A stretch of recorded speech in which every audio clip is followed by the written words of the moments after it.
The past, the present, the future. This is Friday Night's Fright. What the planet is listening to.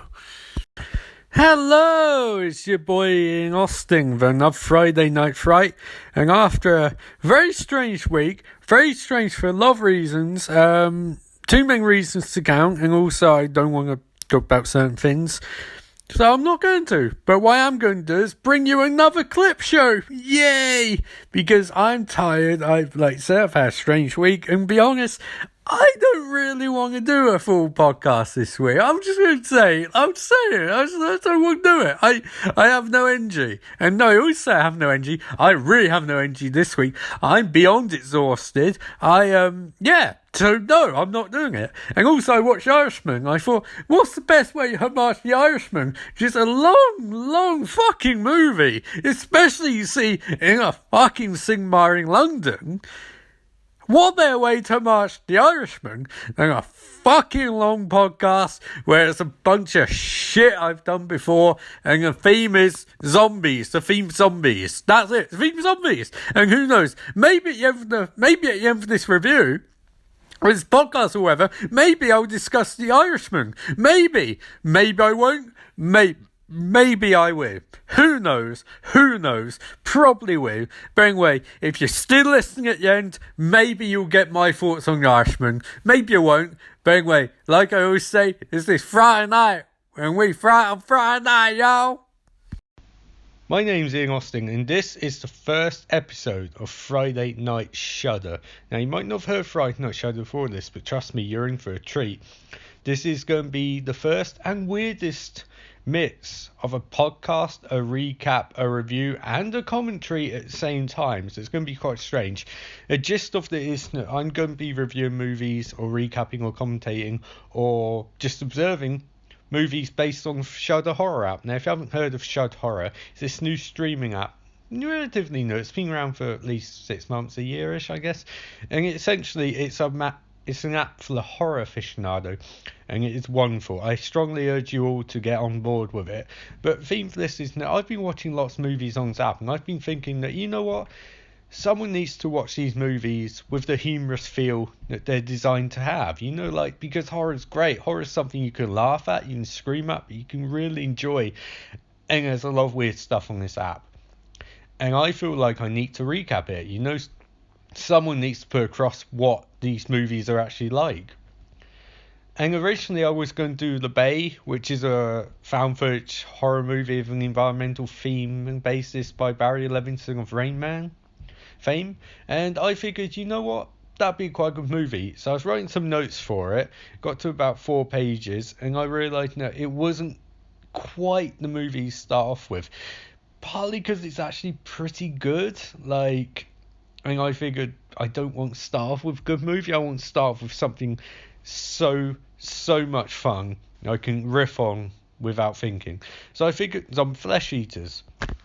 For context, Zombie Flesh Eaters is actually titled Zombie 2, Zombie with just the I and then 2, in Italy. It's essentially Zombie with an I was the Italian reworking of Dawn of the Dead, because George Romero and Dario Argento teamed up to get that movie financed, and then Dario Argento of Suspiria fame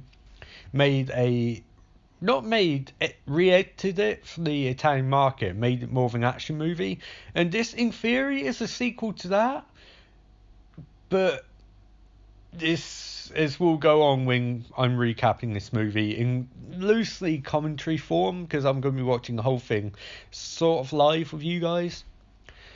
Essentially, as we get on, you'll realise that doesn't make any sense. Then again, none of the Romero Dead movies fit with any of the other ones in terms of tone or continuity or consistency. They're all great movies, but they're 3 movies set in a post-zombie outbreak weird, but not the same one necessarily. And then there's other Romero movies, we won't talk about them. So essentially, this is a sequel to the Italian producer's cut of an American zombie movie. And I'd say this is one of my favourite horror movies. I'm going to say that up front because obviously I'm going to criticise it a lot after this, but it's a very fun movie, which I'll come back to that when we get to the end of the little recap thingy, I guess, podcast, whatever. Essentially, this is going to be a bit of a gentle piss take because this is a really strange movie. Like, proper strange. And as it goes along, you might notice that I'll be making certain jokes, for lack of a better word, about how the story could have changed and about how I would have made it, I guess. Not even made it, I think that's the wrong term. I think I'll be making lots of jokes about how you could change the movie up slightly to have it make a bit more sense. And also a lot of DC comic book references because I love DC comics and I figure anything could be improved with lots of DC-ness. So if you're watching this as you're listening to podcast or recap or commentary or whatever, or review, that'd be amazing. But you might not be seeing some movie that I'm actually describing. Alternatively, if you've never seen this movie before and you're listening to this, I will laugh a lot because obviously you'll listen to this and be like, wow, that sounds interesting. And then you watch the movie and you'll be like, what is he talking about? Which is great, because we all have fun. We all see movies weirdly. And I don't think lots of people obviously have noted this because obviously, let's say it one more time. It was a few years ago, but I wrote a review of the second Freddy Krueger Nightmare on Elm Street movie, and I did the same thing where I started writing in that, it's an X-Men prequel and stuff like that. So that's roughly my style, I guess. But anyway, I think it's time to watch the movie because this is an hour and a half and we're already 5 minutes in. So let's press play. Right, we're opening on a man with a gun in a sort of fuzzy background shot. It's a standard issue revolver. He's pointing. Oh, no, someone's rising up from bed with a noose around their neck. He's changed barrel. Bam! He's shot them. Ooh, squishy blood. Gore effects. Now, right off bat, this movie means business. They're not messing about. And as this mysterious stranger says, the boat can leave now to the crew. Which is quite an interesting way to start a movie, that you've already established that this guy is telling people what they are and are not going to do. And he's very English, which, as you'll watch this movie or as you listen to commentary, essentially, this is clearly made by a foreign crew, I believe Italian. And that guy in first scene's the only person in the entire movie who speaks, like, fluent English. Or at least was asked to speak fluent English. And right now we have title screen and title crawl and amazing music. It's the do do do do do do do do do do do do do do. It's amazing music. And the special effects guy Gianetto De Rossi. Seriously, this guy, he's amazing. Like they give praise to, I think it's Gregory Nicotero, the guy that's Walking Dead. He's good. This guy, like, one thing this movie does really well is the music and special effects, and it's just breathtaking. Sorry, I'm just watching credits now because they're kind of flat but cool. It's the music and the sort of flatness of the titles they use, and of course Lucio Fulci, who is crazy. Like, I love George Romero movies, but Fulci just makes the weirdest genre stuff. Like, it's like he makes it, he knows what he has to do, but he throws in so many weird touches that make it fascinating to watch. And this is, I'm guessing, the boat from the opening scene. It's crawling into harbour, and it's Instantly, that's meant to be New York, but as you'll find in a few minutes, I'm just going to call it Metropolis. Because I don't know, I love the idea that this is an unofficial sequel to Superman 2. I know you're probably thinking, what am I talking about? What's Ian talking about? But, like, you gotta have a bit of fun. And there's Coke cans rolling around on the deck of the ship, unopened. You can't see the logo, Statue of Liberty in the background, but, we can ignore that. Metropolis here. It's probably a statue of fucking cars or something. And this ship and the ferry goes past. I've actually been Oh, screw it. They just say New York, so it'll be New York. As being on those ferries, they are very cool, and it's blaring at this ship because this boat somehow got all the way from, spoilers, the Caribbean, and now is in New York Harbor. Yeah, you just have to go over that. I mean, it's blatantly shot in Italy, but whatever. Now they're telling guys to get off the boat, but there's no one on the boat, so what are you going to do? These scenes are always like, it's always a bit difficult because in some ways you can say that this is making tension, and I guess you would be right in saying that, but at the same time it feels like filler, really. Like, it's not that you need to get on with things, but the whole Kubrick approach for these movies really, for these horror movies, really got me, because he used really static images to like really speed you in, like the slow close-ups and stuff like that. This is just shots of a boat, and it's not, you really don't get the impression this is stuff that Lucio Fulci likes shooting. I wouldn't be surprised if it's all location stuff. And now these guys, the Italian Coast Guard, you just have one sometimes, are these guys as bad as you think, as movie portrays them being in terms of acting credibility, or is it just dubbing? Because this is not even close to what they're actually saying.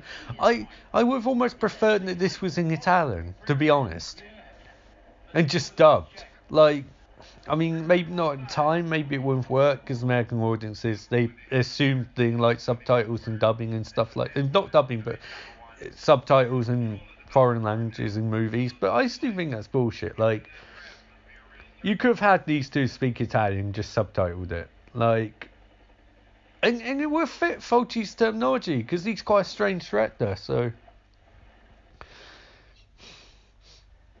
Anyway, the two Coast Guards, are going on the boat and they're hilariously inept. You're just sort of searching place. They don't react to any of this disgusting food by sniffing and going, oh, what stinks? Because clearly, food in no Hollywood movie has an aroma, so why did it start now? But this boat is really quite disgusting. There's clothes everywhere, maggots, squirrely food. There's a weight that's been knocked over. There's a bin that's been knocked over. One of the cops is warned not let sail hit him. 2 seconds notice and still gets hit by the sail. Shouts at his young partner. Winch is broken, that's fair enough. But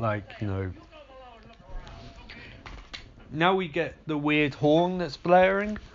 And I love that. It's kind of like an early version of the Inception horn. And it's just really kind of crap in a funny way. So the young cop with like the short mullet, black hair, I guess. This was pre-80s, so it's weird to have mullet. Maybe it got to it at least sooner. He's not reacting to disgusting food either. And it really is quite disgusting. But then he sees something horrible. He sees, slugs. Slimy slugs everywhere. Slimy slugs. And then he looks to the side and sees something else that shots him that takes him way too long to react to. He sees a moving head plot. Oh no! He sees a bitten off hand and he's like, oh no, I don't like it. Oh no, here comes a big bad zombie. It's kind of like a super fat version of Bub from Dead. So he tears off this guy's arm and he gets bits of scabby skin that come off with it. And Big Boy bites him because why not? And tries to turn him into Two-Face. There's the first spurt of blood. I would laugh a bit at this because I don't find violence funny per se, but I think the effects are so over the top that it's sort of So then the senior cop on the scene's pointing gun. He's like, zombie, stop zombie. Zombie doesn't stop. He's clumsy thinking that zombie lives matter. That's a bit mumbled, but you can go with it. Zombie keeps walking. He's giving warning, another warning. He ain't going to stop. He wants his food. six shots with a gun that sounds like something out of a western. You know, like sort of bang, bang, bang, bang, bang. No, it's not even how it sounds. It's like the old school gun where it's like bang, bang, bang, bang, bang, bang, but in a cool sound effect. So if you're counting, that's one human dead, one decayed hand, and one zombie.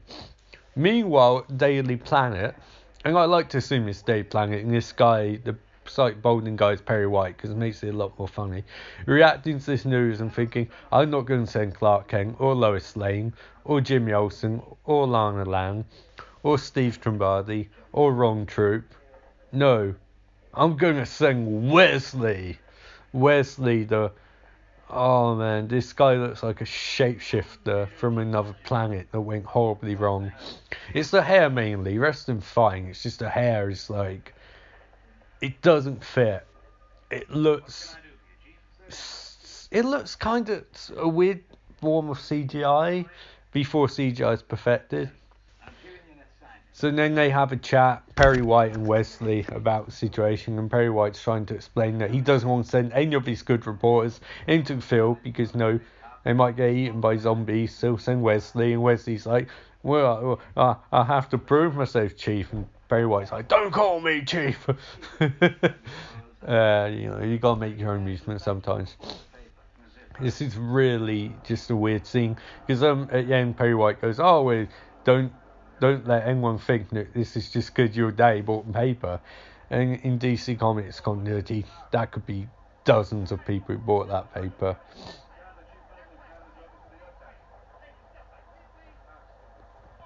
So then there's a crime scene, and it's it's populated by discotheque population of Metropolis.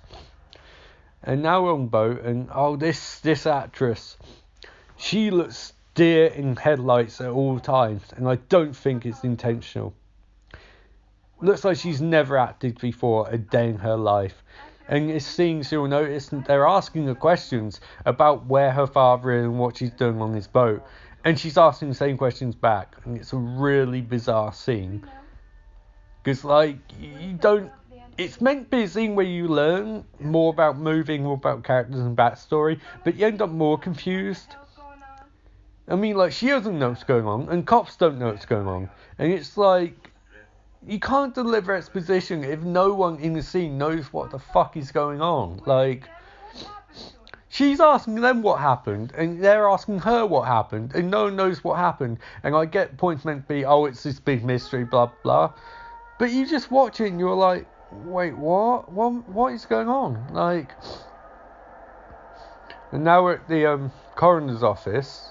The chief medical officer, even, is emphasised by an establishing shot of the chief medical examiner's office.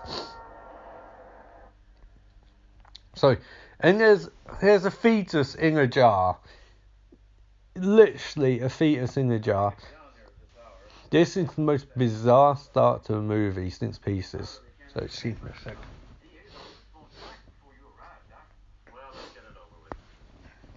And now this guy who they found on harbour, the young cop who got bit. Well, he gets back, right, and they're asking each other how he died. And it's so weird that they have this conversation. I get they need to do the autopsy, but it's clear that's clearly cause of death. Like, it's not ambiguous. And the chief medical examiner gives this colleague shit for like not knowing that it was a teeth bite, which is like fair enough, but like, you asked him what cause of death was. Clearly you didn't know. So like, and then chief medical examiner says to his colleague, pass me his scalpel, and they have discussion over it not being big enough scalpel, and it's all like, why didn't you specify what scalpel you wanted, you prick? Like, it's just stupid, you know? Like, I'll say like 6 more times, don't worry about that. You just watch these movies and it just cracks you up. The focus scenes being the kill scenes and zombies and stuff like that. But the dialogue is so strange. Like, it's clearly been dubbed from Italian to English, and it's been dubbed badly. And in that scene, Zombiecott's about to rise, and then we cut to a different scene. It's like, I said like again, obviously. So we're on the harbour now, and it's night time, and they've got one guard keeping watch, one police officer on Coast Guard with keeping watch. There's that Inception horn blares in the background, and that's really going to start pissing me off in a second. So then we get a Metal Gear scene where this woman, oh god, I can't remember his name. I'm just going to call her Pharaoh. Where Pharaoh is ducking diving while weirdest music plays, like something out of the 1950s, 1960s hybrid. It's like disco beat to it, and music's playing, and it's so weird. It doesn't fit what's going on. Like, where's the creepy music? Where's the suspenseful music? It's like, and chalk outlines still there. Like, they need to know where he died, despite the fact they clearly know where he died.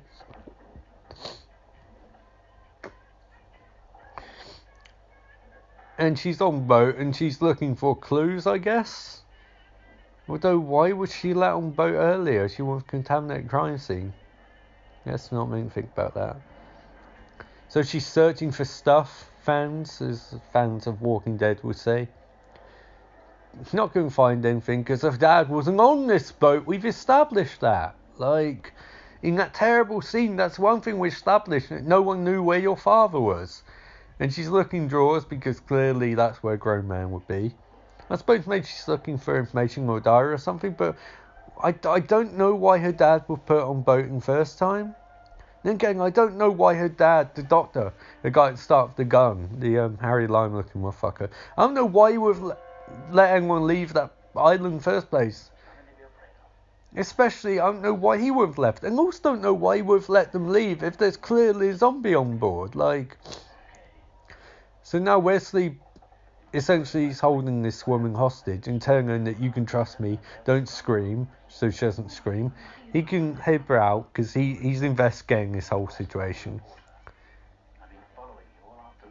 Following her all afternoon, which is great, you know. This is why I don't get back to the movie. He's clearly acting like a private investigator more than a reporter, because aren't reporters meant to, like, you know, not get involved in, like, these sort of situations?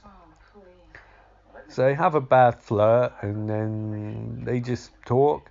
He offers that they should team up, like a truce, because he's found some letters or something like that. She knocks over a lantern. And I don't know about you guys, you might not be big on DC Comics, or you might be, I don't know. But that lantern to me symbolises Necron, who's not the entity of death in the DC Comics universe, but he's basically one of the big high-up death characters. Lead of Black Lantern Corps, which is like the personification of death, and like he can create zombies, and it's trying to put the universe back to a place where it's complete darkness and death reigns supreme. And as they knocked over that lantern, I'm going to retroactively say that they caused this zombie epidemic, despite the fact it already started before that. You know, but whatever. And all zombie Haitian mentions later on, I don't think they can. I think it's Necron. So then this cop's slowly coming down, you know. He doesn't seem realising that they can't get off boat without him seeing them. He can just stand up top and tell them come out. But he goes down anyway, not knowing what's there, not knowing if more zombies. So he finds these two. Sorry, I'm getting a bit ahead. He flashes the torch, and he's flashing and flashing and flashing and flashing, and a bit more flashing. So he finds these two. God damn it, he's still flashing. This is not tense, just get on with it. Jesus Christ, come on, mate. Only an hour and a half long. This isn't exactly Kubrick. And he finds them. Did he not hear them?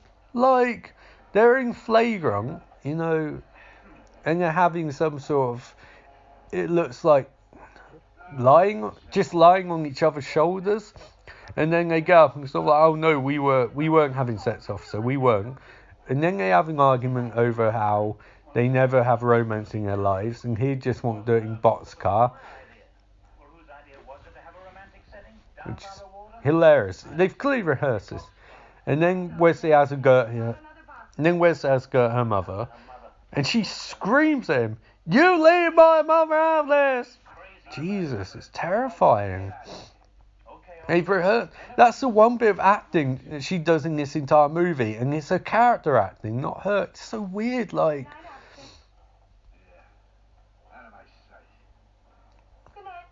That officer, by the way, knows what's happened. You never see him again, but he knows that zombies are coming, so he leaves this movie completely. They're taking care of me as if I was some sort of guinea pig, but I know I'll never leave this island again, at least not alive. I haven't been a good father, but I have always... So this is weird, because like the doctor, the note he writes essentially says, "I'm being used as a guinea pig. They're using me for experiments, and I won't leave, but I can't." But as you'll find out later on, none of that's reflected in the actual movie. Yeah, well, it's her idea to go. Absolutely ridiculous. Okay, she's fine.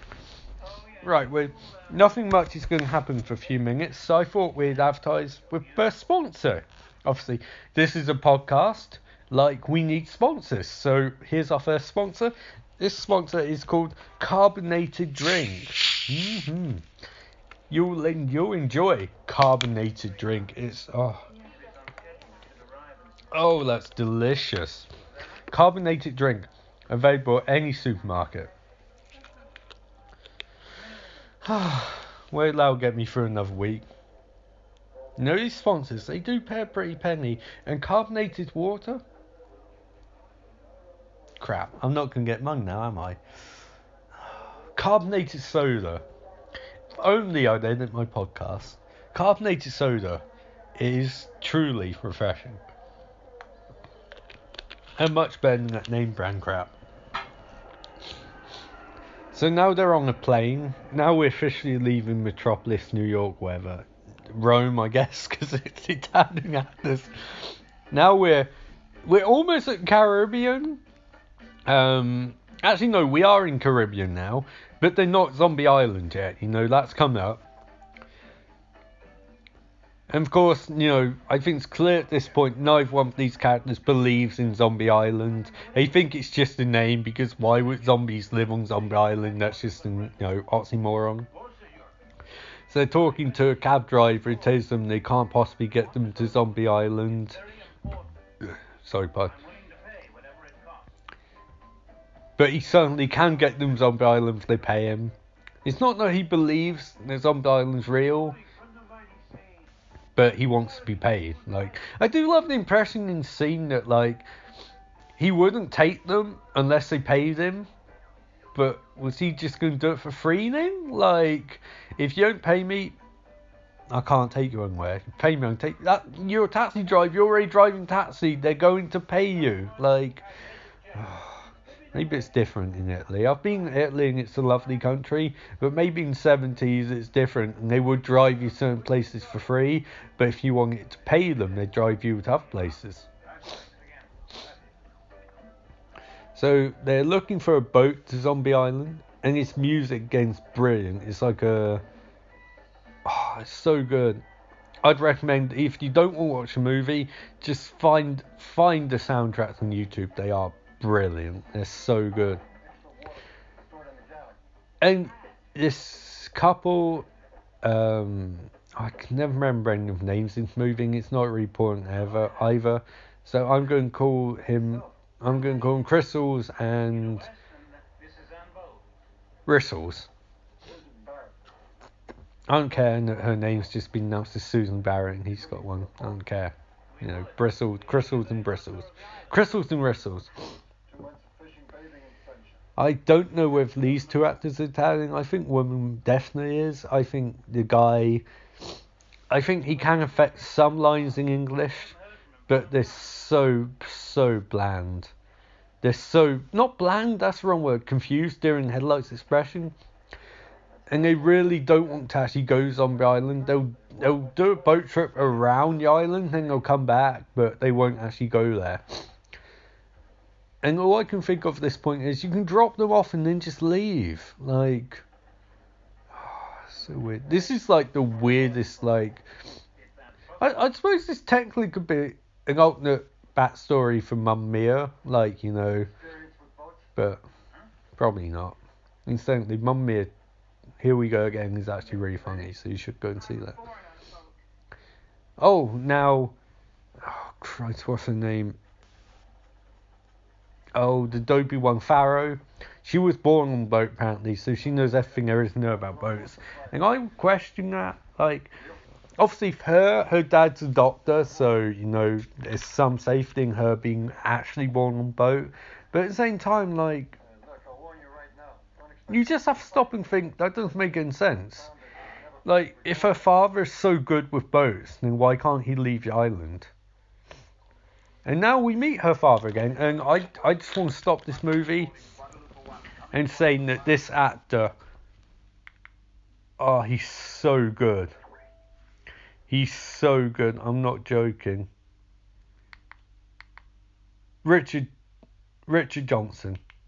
He is amazing. Like, I read stories that he wasn't terribly happy with this movie and like being in it and all of that stuff. But you would not know it for his performance. Like, jokes aside, he is frigging amazing in this movie. He's so good. Working with some of these terrible actors. Like, terrible actor, for example, playing his wife, who is either staggeringly bad or his dubbing makes it worse. Because I don't know if they're actually going for her being batshit insane. I don't know whether that's the intent. If it's not, they screwed up somewhere. Because her entire performance is... One, I mean, she clearly can't be his daughter's mother because she's too young. And two, she just acts so weird. Like, there's no progression. She's just screaming at him. And he's like... It's like he doesn't know what she's saying and she doesn't know what he's saying. So the choices they have are so out of sync with each other. It's wonderful in some ways because it's really entertaining. Like that scene where she drinks a whiskey, she makes her face like, ah, ah. Like, you know, such a bizarre series of acting choices. Two directors, it seems like, were directing both of them.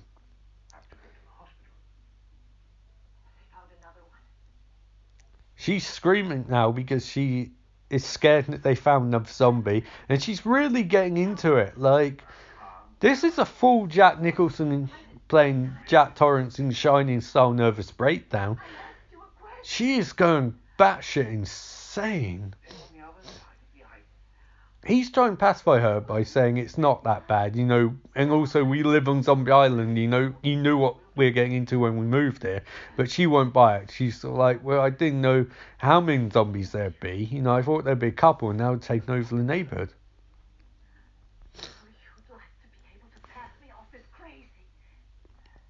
Apparently, you know, she screams at him and says, you'd like pass me off as crazy, but you can't. Unrational. Which again goes back to my point. I don't think this scene's meant to be played like she's actually crazy, but she is. It's such a weird performance. She's screaming at him, calling him demented and cruel, so he hits her, which, you know, that's wrong. That's not funny. That's terrible. And it's sad because he's clearly doing it as a man who's reached the end of his tether. That's not an excuse. But clearly this guy's losing his touch with reality too, but in a much more subtle way. Because he's mad science is being thrown all of these zombie curveballs, and you can't quite believe there's zombies on Zombie Island. But this entire scene doesn't work the way they want it to work, because she is actually hilariously over the top. Like, she's full on... He's doing this weird Kubrick performance where it's really mannered and layered, and she's just doing this grand, this kind of really over the top operatic horror performance where she's like, actually that's it, she's doing an early version of Amy Irving's, no, not Amy Irving's, who's the one from Carrie, the mother in Carrie, who's really over top, Piper Laurie maybe, but she's doing that sort of performance, and that's what annoyed about Carrie too. Like, everyone raved about Carrie, and I agree that in most respects it's a good movie because Brian De Palma, except for Casualties of War, which was bloody awful, cannot make a bad movie. But Carrie was like this weird example of a movie where, sorry, just to interrupt myself, her look at the end is straight. Now she's got a straight Kubrick look.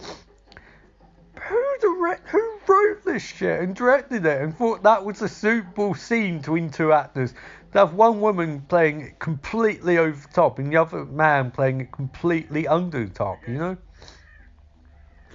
It's breathtakingly weird. So make sure nobody comes near the house, all right? So Doctor has a chat with Gardner and says, make sure no one goes in the house. And Gardner says, see no one. I would not be comforted in that situation. You know? At all. I would probably not want to. Well, I suppose he does want to leave, because the impression is he's obsessed with his work and all of that, but even so. And now we're on boat, and Crystals is the worst sunburn. It doesn't seem bothered.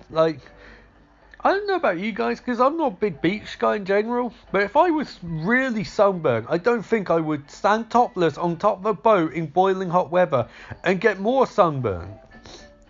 And they coming in Zombie Island, and they pass this guy on the shore. He's got an amazing hat, as tense music plays, and he makes a religious gesture. Right, here's the thing. The tense music, is he part of the Haitian cult who creates a sort of zombieism? It's never properly established, but that's a weird scene, and also kind of racist, to be honest, you know? So now we cut back to Dr. Maynard, and he's looking at microscopes and looking at blood, and I never figure out in this scene, is he taking his own blood, or is he going to inject himself with zombie serum to see if it can be countered? It's a very DC Comics thing to do. Test the serum on safe. I mean, Man-Bat did it. Kurt Langstrom. Half the DC supervillains did it. What a weird scene. Although I do like his scenes trying to put across the medical versus supernatural aspect. Because it's not something, I think, especially at this time, they didn't really dwell on a lot. Even Romero, he just had it matter of fact. He had those amazing scenes at Start of Dawn of the Dead with the news crew, show real weird aspects of disease. But then, except for the third one, he never really had scientists exploring it particularly.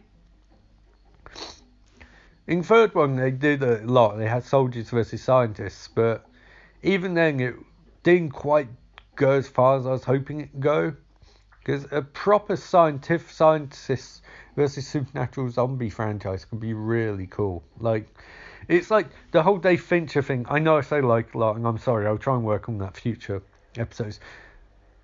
But the Dave Fincher approach of procedurals, where it's really matter of fact, I think you could do a fucking amazing zombie movie of that. In fact, Dave Fincher, do a zombie movie and then credit me for giving you the idea. You know, I need to pay my rent this month. So now they're talking about Love Island not being charted. Zombie Island has. Vampire Island hasn't. Kung Fu Island hasn't either. But, you know, Kung Fu Island's my idea, so you take that one. That's going to be a big movie someday. Trust me. And it's going to be set in this continuity. So the dubbing's getting really bad now. Right, so Bristles is wants them to stop. She wants to do some underwater photography. And now here comes incredibly gratuitous fan service. Tiniest pair of briefs, and she's naked from the waist up. And it's just it's a phone basically she's wearing, and she's putting on all this diving equipment. And this is a really weird scene, because obviously I get what point for this scene is. It's a half naked woman filming underwater, wearing goggles and strap back, and I'm sure that's a fetish for someone, but the backpack obviously and recording equipment and scuba goggles. But I don't know, I feel as I get older, I feel bad for the actresses who have to do this shit. Because you write this stuff and you direct it, but you never stop to think about the actresses who have to actually do it. And she's got to actually swim underwater with that heavy shit on her back. It just looks uncomfortable, to be honest. And it seems like it's set up for most iconic scene in this entire movie, which I read about this 21 years ago in one of the British movie magazines. I think it's Total Film or something like that. And had this as one of the most iconic horror scenes of all time. And I didn't watch this movie until like 2016, yeah, because I watched it on Amazon Prime, and I really, really, really enjoyed it, and I thought it was really good, and it's like very strange, very weird, but good and fun, and so. But when I saw this scene, I was like, the most iconic scene from this movie, well, the second most iconic scene, another one later, although I prefer this one. It's when I saw this, not her swimming back, that's not the iconic part. The iconic part is coming up now with the shark from Jaws versus a zombie. But when I watched it, it just raised so many questions. I was like, how does a zombie survive underwater? Like, I know it doesn't need, it's just, I couldn't figure it out. Then I was like, I expected more somehow. I mean, vibe I got from this scene with shark versus a zombie, I got more of a vibe of, I can't remember where it was. I think, I don't even know what movie it's called. It's some shitty horror movie, and it was sea monster, like one of the Black Lagoon ones. Obviously not Creature from Black Lagoon, but a monster like that from sea, who was just trying to drag a woman into the ocean. And I remember watching that thinking that was just awful on so many levels. And it's a better version, but kind of reminds me of that, because in theory it's good, and it's iconic, and it's cool, and it's new and different, and it's an example of Lucio Fulci's weird touches that make his movie so distinctive. Like, if you get a chance to watch City of the Living Dead, watch it. It's not even a zombie movie, but it's wonderful.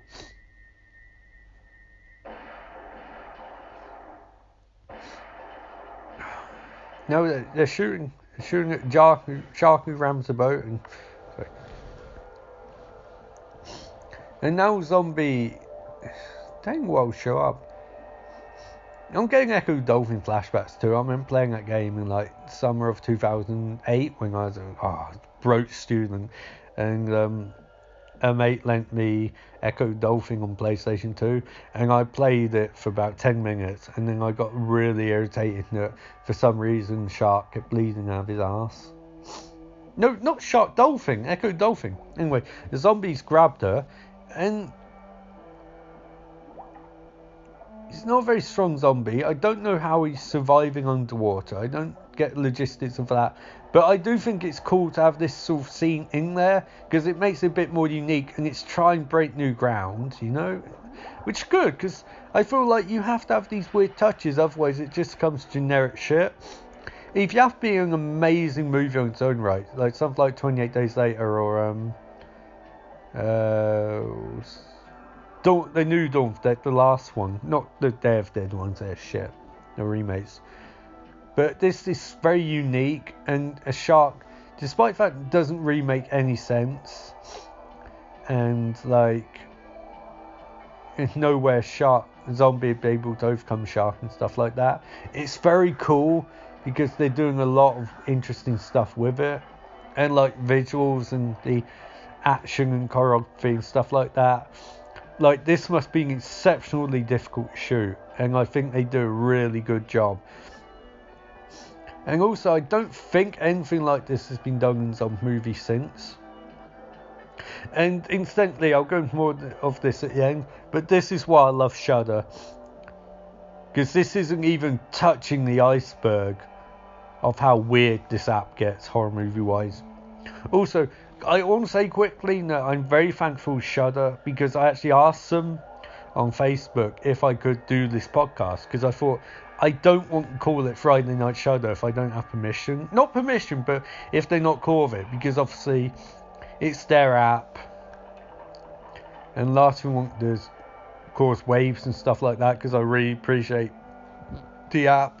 And they said okay, and I was over the moon when they said that, because whenever anything I do writing wise or directing wise or stuff like that, I'm hoping to do more in the new year, I always class myself as a punk kid from Aylesbury, like, and to actually be able to do some of this stuff makes me just so giddy, because I love watching horror movies and I love discussing them.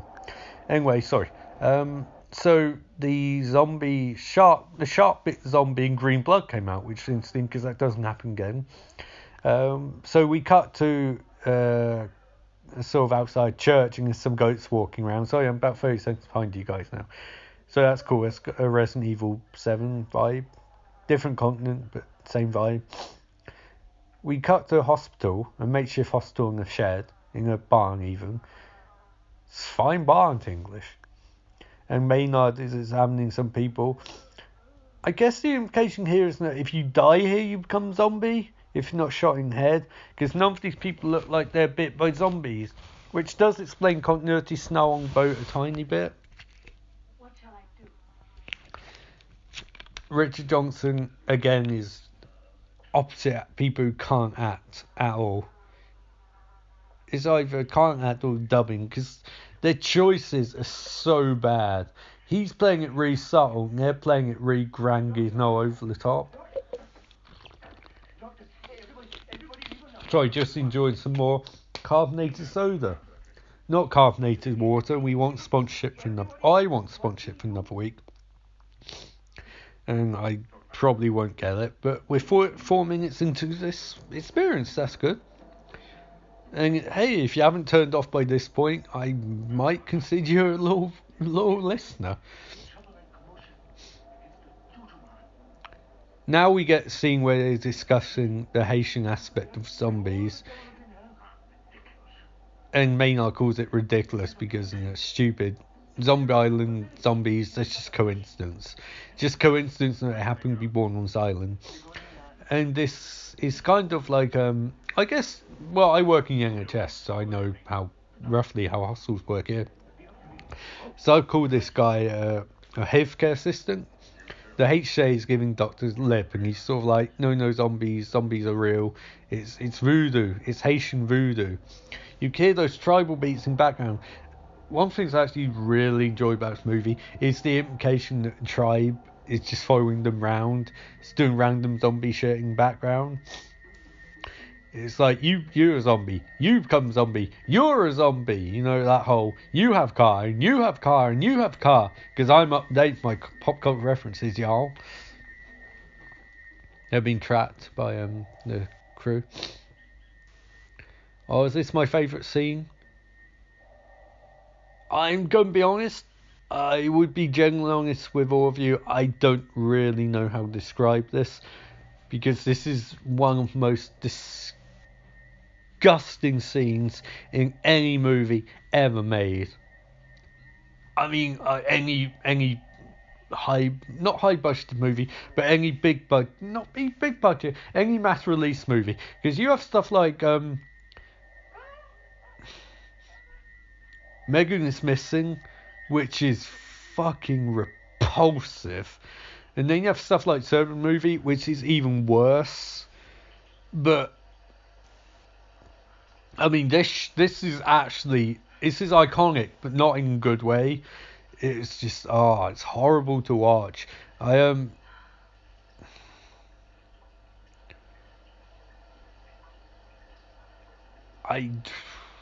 not sure what to say. This is fan service, by the way. This is just another example of.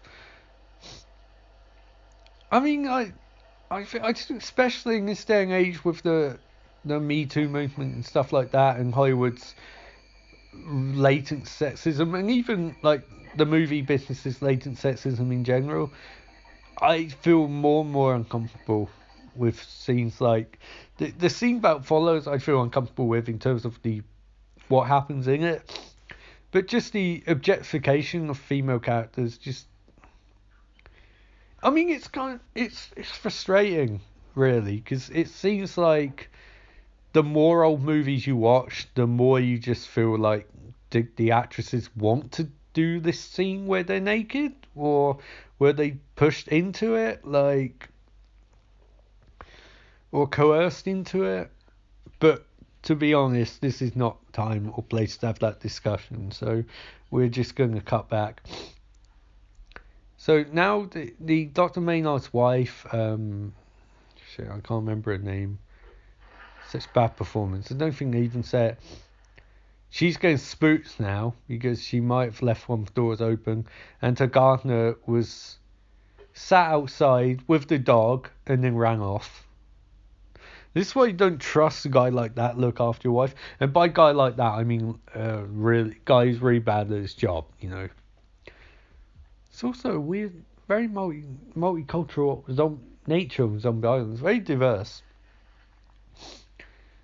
So now, this woman, Maynard's wife, is walking. Screw it, I gotta find out what her name is. Just gonna pause the movie for a sec.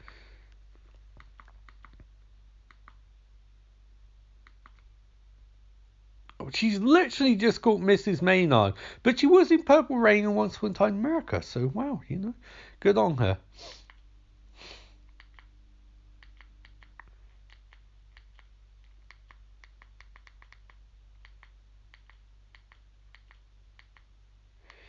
Wait a second. I'm just looking through the credits. Oh, apparently, like, oh shit, I never knew that. I thought Anne's dad was Dr. Maynard, but apparently no. Looking through credits, and her dad's the guy they shoot at the start of the movie. Huh. How strange.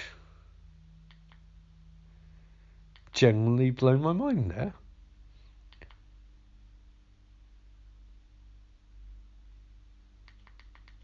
Well, I think we need to continue with this movie now. Anyway, Mrs. Maynard is literally just called Mrs. Maynard, so I would expect moving just go with that. That really blows my mind, and I learned something, so this podcast was worth that at the very least. Anyway, Mrs. Maynard hears a smash, and she goes to investigate. Nope, she doesn't go to investigate, she locks the door, which is reasonably logical behaviour, but apparently the zombie managed to sneak in while she wasn't looking, and has his toe stuck in the door, or hand stuck in the door, something. I don't know how he got drop on her considering these zombies, oh it's a hand, how these zombies meant to move super slow. Anyway, she is smashing his fingers, which are stuck in the little door crevice, against the wall. Against the door frame even, or trying to. He's pushing the door open more and more. This is quite cool. Like, I like the slow tenseness of this, like the feeling that the zombies are going to get her. There's no escaping it. But what does bug me, actually I'll get into that in a sec, the gore effects in this movie in general are amazing. Like when his fingers being crushed in the door frame and you can see like the cracks and all of that and blood dripping down. That's really, really cool. And it's really distinctive, although it doesn't mesh, because like when the shark bit zombie, he bled green blood. Like, what the fuck? See, Fulci does some really weird choices. And now zombies are trying to smash through the door. And this is the point where it got me, because I remember finding out in advance about what happens. I thought they're going to grab her hair at that point and pour through the door. But no, they dragged this out a bit longer. And this is the horror. This is actually really good horror stuff, because you know zombies can get her at this point. You're just trying to figure out how. But it's not. But the next bit, like, that's good writing, because it's really terrifying. But then this next bit isn't. This next bit is clearly, we're struggling here, we need to wrap this up. Because they grab her by hair, and all the shards of wood from the door sticking outwards. So they're pulling her forward, and forward, and forward, and forward, and forward, and this is really... Here's the problem. This is disgusting. But in terms of like structure and shot and all of that, this is actually really she get an eyeful. But in terms of structure and all of that, and in terms of the shot and the effects and all of that, and the horror of this scene, that is brilliant. That's really, really, really, really, really good directing there, and actually acting for the first time in this whole movie, apart from Dr. Maynard, Richard Johnson. Yeah, so it's like. I hate saying like. You should do a drink. Don't do a drink game where you take a drink every time I say like, because that'll be bad for you, Dave. it just gets me watching movies like this, because that's a really good horror scene, but it's disgusting, and if you have any sensitivity to your eye area, don't watch this movie, like, at all. It's just, So, 46 minutes in. That's good. 53 minutes of podcast. Obviously, you did a bit start.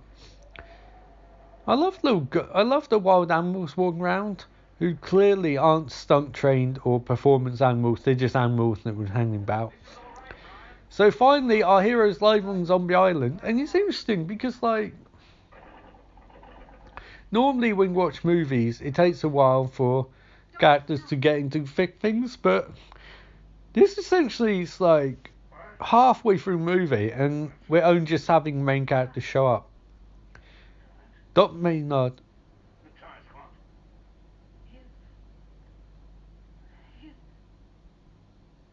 Dr. Maynard is pissed on the beach. Clearly, he knows his wife's dead. He's gone proper full-on mad now. So now his other assistant, a lead nurse even, is shouting at him that voodoo's real, and he's sort of like, no, it's not, it's not, it's not.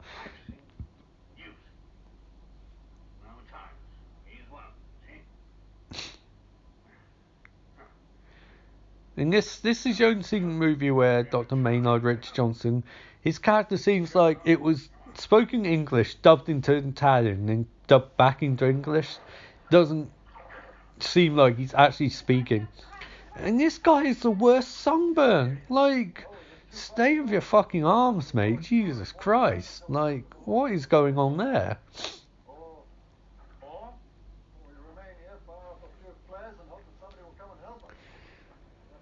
I have to remember, I have to apologise, because I would sometimes stop and just watch a movie, but then remember that this is a podcast and you can't hear the movie. I'll try and do a better job for that.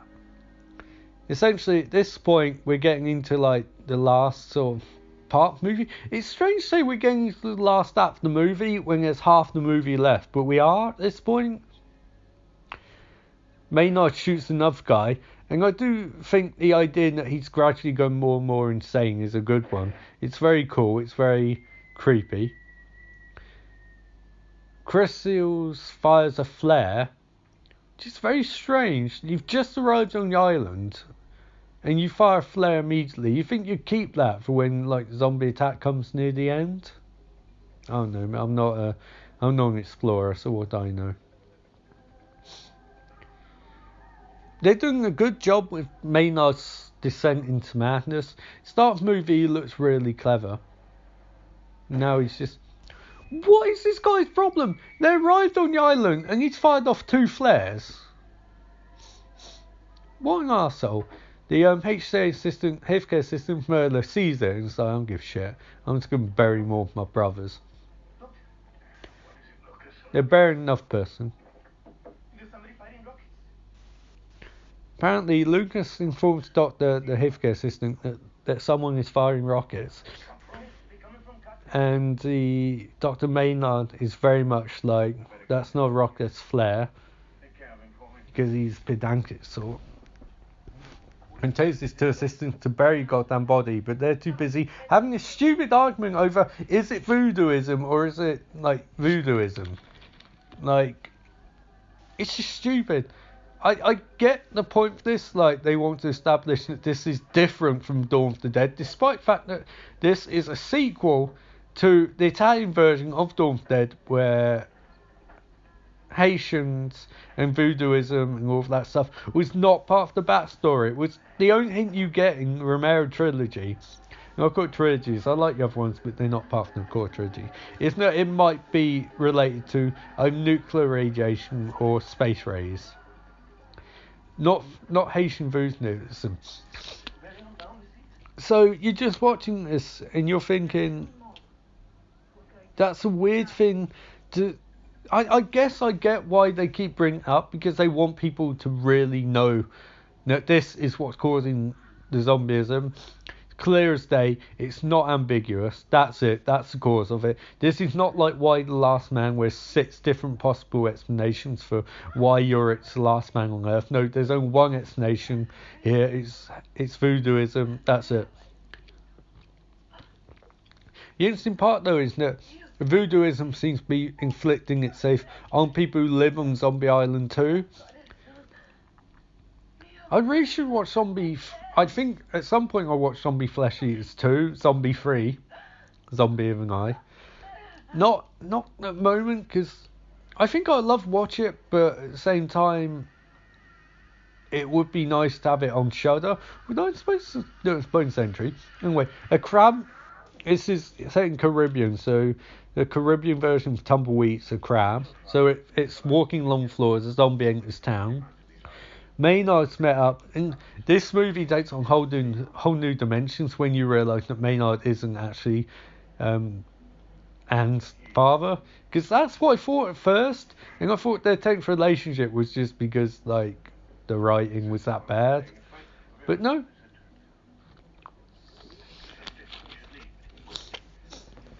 He felt that he could in some way become a guinea pig.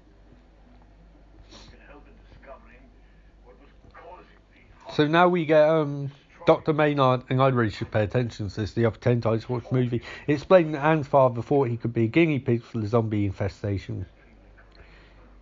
Which, like, wait, what? Sorry, I don't know what sense that makes. That confuses me now more.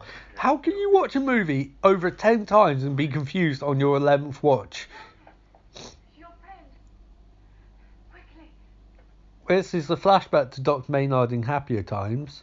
Find out that Anne's father, who, I'm sorry, like, does not look anything like her and speaks in a heavy Italian accent. This is ludicrous. This is why I was so confused earlier. He looks like an Italian version of Donald Sutherland. And speaks just in garbled gibberish. This is why I thought Dr. Maynard's her father, because he looks more like her than this guy does, acts more like her than this guy does, and it doesn't make any sense for him not to be her father, but at the same time, that's not where the movie's going, so okay. I'm very confused right now, I have to say. It's not hit by the fact that the only criticism I have Shudder, and it's something I'm sure they'll work on, is they don't have subtitles on all their movies, and it gets really irritating sometimes. And I'm just gonna prove myself wrong, because this movie probably does have subtitles. No, it doesn't. Shudder, if you're watching or listening or anything this, get subtitles. Loads of people would work for you and do subtitles happily. Like, it'd probably take 11 watches of this movie to actually figure out what people are actually talking about. But someone would do subtitles for you, and it'd be very useful. Because, especially movies like this, where the dubbing's that bad. Oh. Right, so go back to seeing at the start. And I do like this, because they're essentially reframing it. At the start, Maynard's present this very, very cool guy who shoots his friend, and it's very cool, and it's a really good start to the movie. But now they reframe it because you see him in close up and he shoots the guy, but he clearly doesn't want to, and it recontextualizes the start of the movie. And part of this is Richard Johnson's amazing, like genuinely amazing performance, because it's haunting what he does here. He looks so torn up, and this is the point where they portray him having a close relationship with this guy in maybe 2 scenes. And way he said the boat can leave now, take the crew, it's not said as awesome as it was at the start. It says sad. And I know some people say like, that's bullshit, you're changing how scenes came across. But I really I do like it. I love it, actually. I think it's a really clever way of putting across how characters can change over time by showing you the same scene but in 2 different contexts. Because when you know the information, a lot of scenes can change. Now Dr. Maynard's explained to them about voodoo. They're telling him it's bullshit, and he's sort of like, well, I thought that, but you know, it's been 10 minutes, and I'm starting to believe that it might be on level now.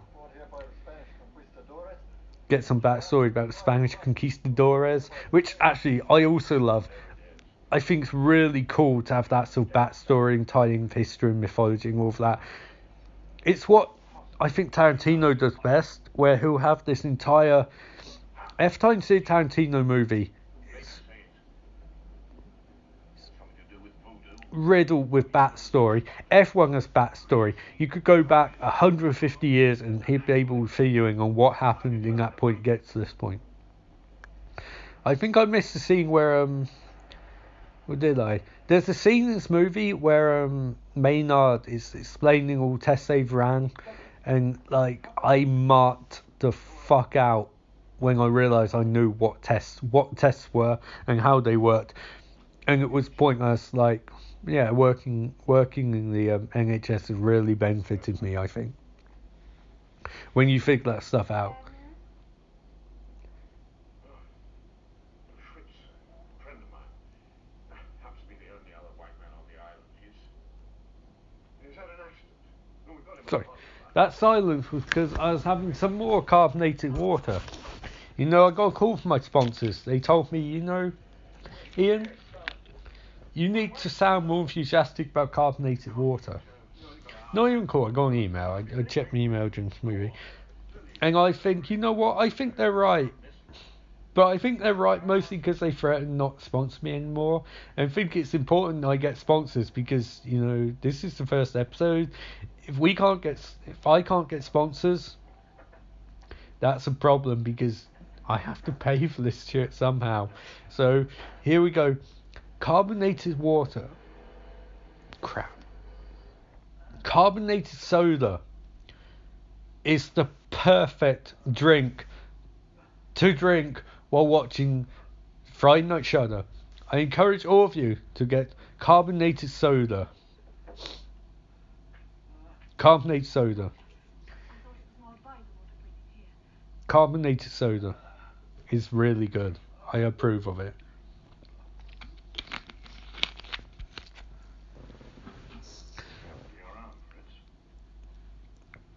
So Doc Maynard, it's kind of weird because he framed it. It's like this guy is his best friend, Fritz, who's lying in hospital.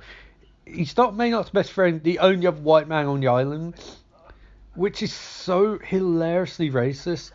It's like he's running out of white friends on Zombie Island. So Fritz is going to tell him something. He's going to explain that his daughter came visit him and that she bit him. And Maynard's like, why did you let your daughter bite you? And Fritz is like, cause she'd been dead for 2 days and I was lonely. And then point move gets really weird. And then they cut to a shot of his daughter and makeup is stunning. Like I would not joke about that. The effects in this movie are brilliant. They're so good. So brutal and so sharp. So now I missed this earlier, but I've watched this movie a lot, so I can catch up. So the Scooby-Doo gang are driving to pick up Maynard's wife. And at this point, surely Maynard knows that his wife has to be dead. You know, like he just spent the entire evening passed out on the beach drinking whiskey. That's not very doctory, I'm sure you of that. So the Scooby-Doo gang, minus Shaggy, you know. Yeah, but there's something fishy about it. And Wesley tells them that there's something fishy about this house, and you know, the fact that no one's there. But it's not fishy at all because usually people aren't sat outside when you arrive at their house; they're inside.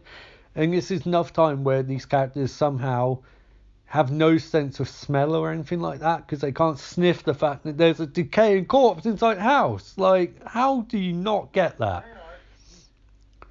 It's just weird. Like, I think more horror movies should actually use the senses in terms of their scares, like with taste and with touch and with smell and with hearing, because how great would it be if you could use those? I guess it's because people watching the movies can hear and see, but they can't smell either. But these characters don't exist in a vacuum, you know? Like, how do you not... If it's a decaying body stinks, like, that's basic logic.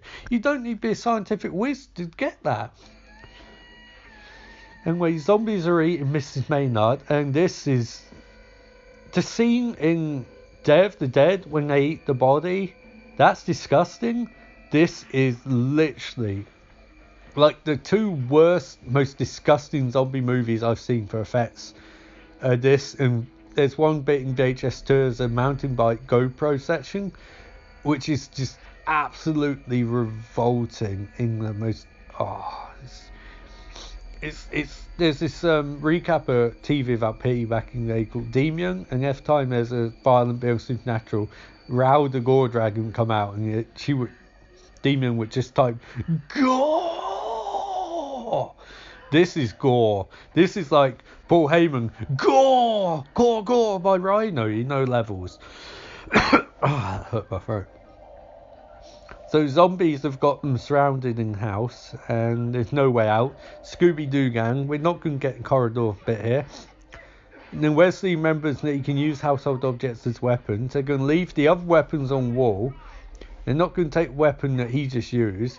They're going to drive away, which in some semblance is kind of logical. Like, you want to get away as fast as possible. But the problem with all these things is you know where this is going to go. Because these four are jackass extraordinaires. And here's the thing, you don't need to drive super quick away from the scene. These are zombies, they can't run. They're not rage infected monsters like 28 Days Later, You can go slowly and they still are not going to be able to catch you. But what can you do? Lose Fulci. Maynard is contemplating how many more white people he can shoot without losing his soul. And then he shoots Fritz. And then he's like, at that point you can see that the character is giving up, likely fueled by the actor's sense that he's starring in a zombie movie which he would rather be anywhere else on planet. Consummate professional, great performance, but clearly would rather anywhere else. These Scooby gang is driving slowly, runs down a zombie, or is about to stop. And then they speed up when they swerve past the zombie, and then crash into a tree, and somehow Wesley breaks his leg. Which is, don't understand how that works. The drivers aren't hurt, the other woman in the back seat's not hurt, and they didn't even hit a tree, and somehow Wesley's broke his leg. That is absolutely ludicrous. That is absolutely frigging ludicrous. That doesn't make any sense. Literally, it's like they shot the scenes where he was limping and he had a broken leg. Like, they shot the finale part, and then they had to go back and shoot how it happened. But then they didn't want to actually smash the car. So dumb. Like, I mean, I get the impression it's not broken leg, like sprained ankle. Or maybe the actor actually had that injury. But it's so bizarre. Like, so bizarre.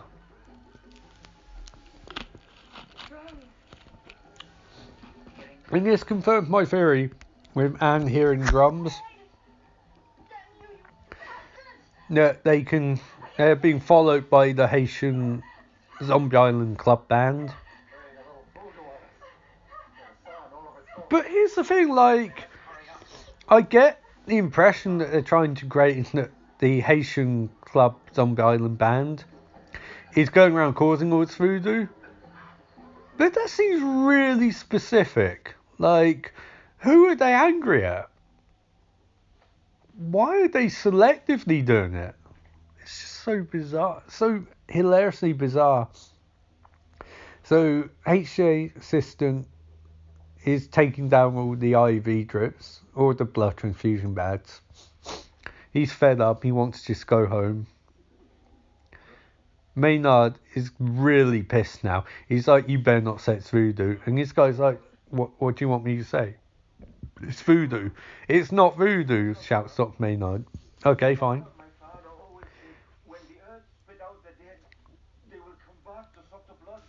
When the earth spit out the dead, they would come back to suck the blood out of the living?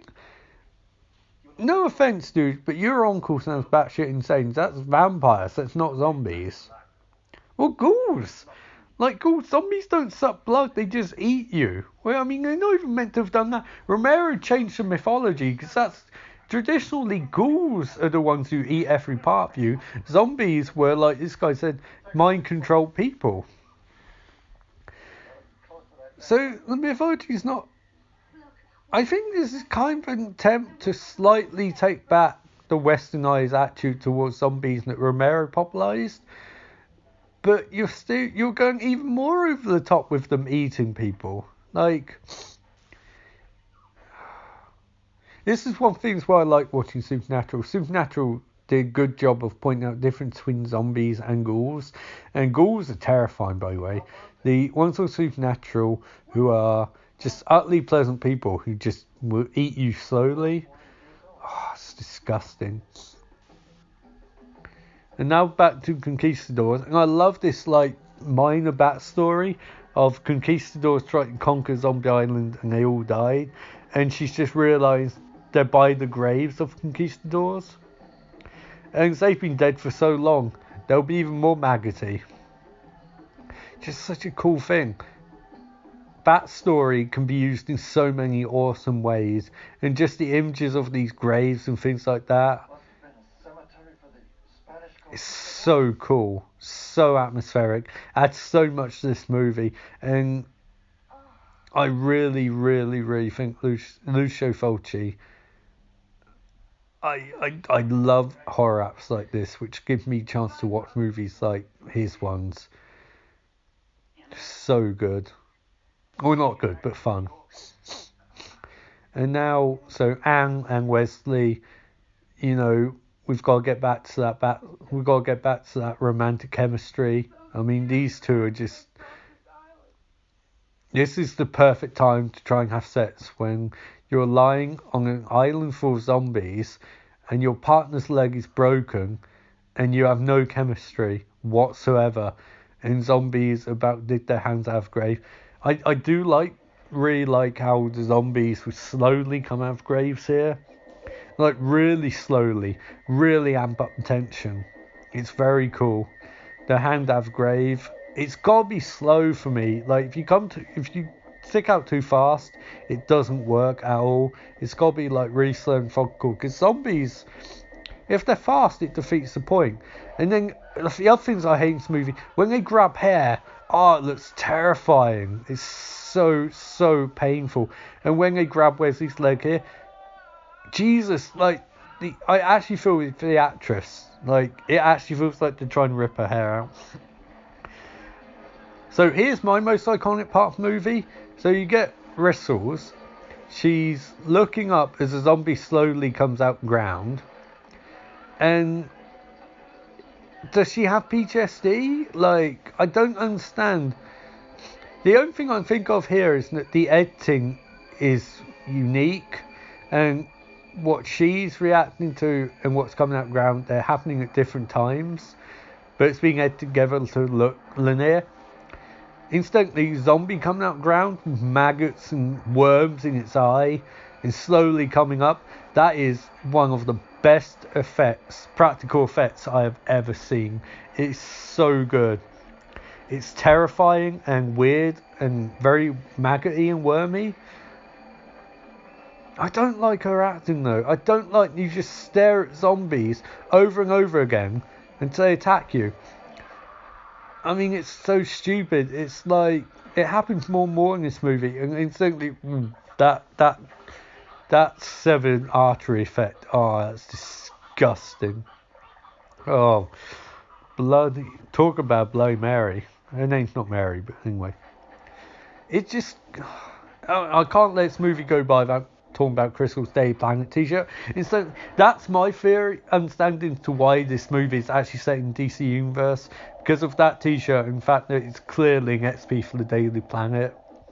I just love the idea that all this weird shit is going on, because if you read DC Comics or watch the movies or anything, you'll notice there's so much weird stuff going on at the same time.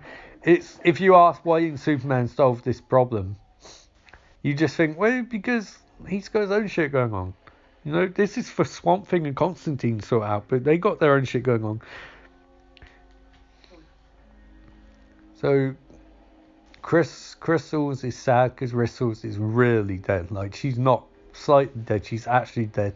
Wesley's just decapitated a zombie with a cross, a large, not large, medium-sized cross, which was really cool. The symbolism of religion versus... Oh no, it's kind of strange really, because like, the whole movie's played up science versus faith, and he kills a zombie with a religious symbol. That's pretty... It's kind of not really subtle at all, but it's quite cool. It's quite effective. And I'm at 78 minutes. I didn't think I'd get this far, but I figure, you know, might as well keep going to the end. And if you're still listening at this point, wow, like, I give you props. This is not going to be like, oh, the other episodes are like at any rate, because, you know, we're going to do a bit more research. I just want to get the first one done, really. I mean, I feel like if you don't do it, if you talk about working on something forever and then never actually finish it, perfectionism is great and it's something to aspire to. At the same time, the weird accidents you get by just doing stuff and putting it online and having people criticise it, which probably be roundly criticised, that's fine, that's life. Back to zombie effects, and oh man, like, whoever, the guy who designed these is so good. It's the music and the sit-up and the mask effects and just the weird blood and gore and all of that. It's just the idea that these zombies are rising, and in background you see the conquistador's grave and more rising in background, and it's hard to describe, but it's so cool. It's like such a great effect. And the image of zombies here walking through town slowly, and they're decaying and they're stuttering. This is such a good movie. Right, so we're down 3. I should have played up Scooby-Doo stuff more, but I decided not to, so that's fine. So Wesley, zombies are slowly coming after them, and this is tense now because Wesley can't run, he can crawl, and that's the speed zombies go at. So they are going to catch up. And they're coming to the town and barn. And barn's a really great place for a zombie movie to end, because it's like a last stand sort of thing. And also you got Maynard, who's got all the dead bodies in barn he's trying to execute.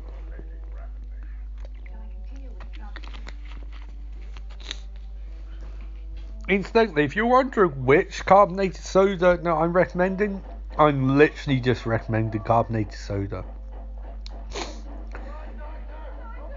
Not because of sponsorship, because I just got an email saying they cancelled that sponsorship. Like, they weren't happy that, like, I was not exactly selling it properly with all carbonated water and all of that. So I'll have to find out a new sponsor for next week. That zombie with the lazy eye, that Shawn Michaels looking zombie. Talk about heartbreak kid, eh?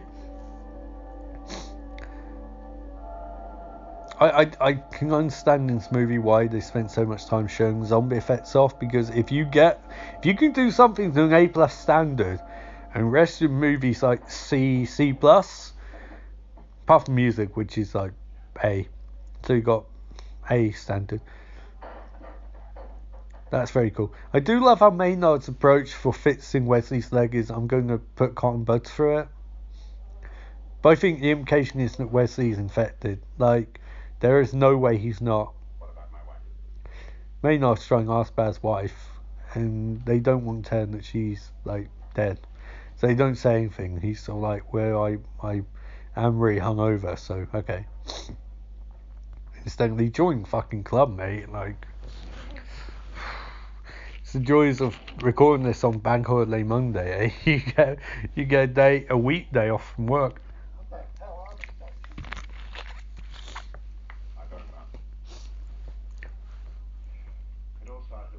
Oh, here comes my favourite scene. Maynard talking about how 3 months ago one fisherman swore that he saw his wife, but she'd been dead. 2 days. She'd been dead for 2 days. Thanks, Maynard. And he tries doing his scientific explanation of what's going on.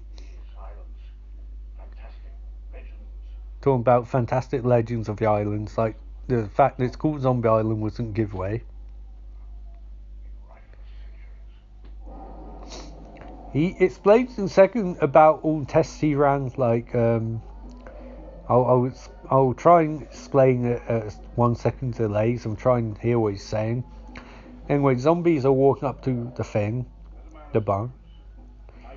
Maynard is trying to explain that as a man of science, he does not believe things which defy logic, so he ran some tests. Bacteriology. Biology. Even radiology. They performed tests. Epilepsy. Nothing fit. Not even radiology. Not virology. He ran blood tests for viruses in blood and couldn't find anything. He did radiological tests. I'm assuming he did an X-ray. I'm assuming he did a CT scan. I'm assuming he did MRIs, VQ, nuclear medicine. He found nothing. Maybe even an ultrasound. He found nothing. Virology, nothing. He ran tests for epilepsy. He found nothing, which I would just stop him there and ask him, Doc, does this look like a form of epilepsy to you?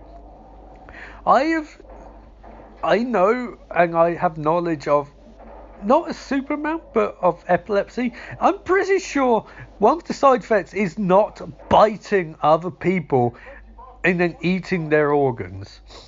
I think it's meant to portray how Maynard's gone off the deep end, but what in the ever-loving fuck is he talking about? And now we come to the gore scene for the movie where a zombie gets his head smashed in with a shovel. They're trying to make Molotov cocktails, and zombies are all trying to get in the door. I do love this. It's one of the things I love most about Terminator. When you see them, obviously you don't want people to make this stuff at home, but I love when you see characters in movies making weapons like pipe bombs or Molotov cocktails or stuff like that, because it's so cool. And oh shit, Maynard's dead. He got half his face bitten off, and then that was it. I think that's clear Richard Johnson didn't want being smooth anymore. Fritz, he was actually bitten by Fritz, which was kind of sad. But it's weird that that's all that it took to kill him. Well, no, Fritz, and then starts eating the rest of his face off. So maybe he was like, I'm just going to die because I'm going to get bit a bit more. No puns.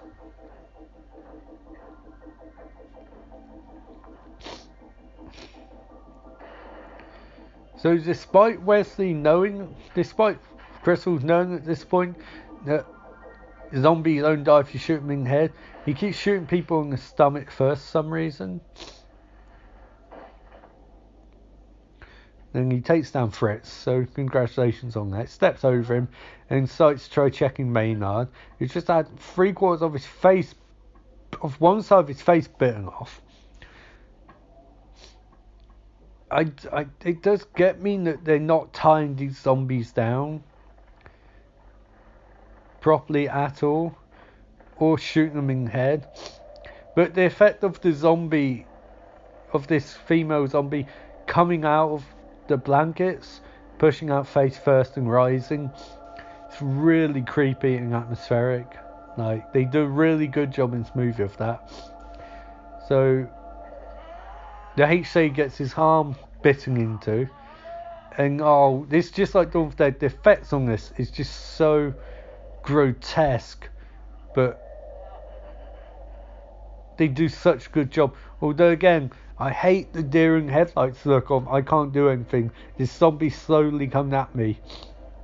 It just always really bugs me, because it's such a lazy way to fill out time, and it's not tense. It just makes me think these characters are morons. Like, I get you're scared, but just leave. Is this what Austin Powers was parodying with, like, you're slowly getting me? It's just so bad. Like,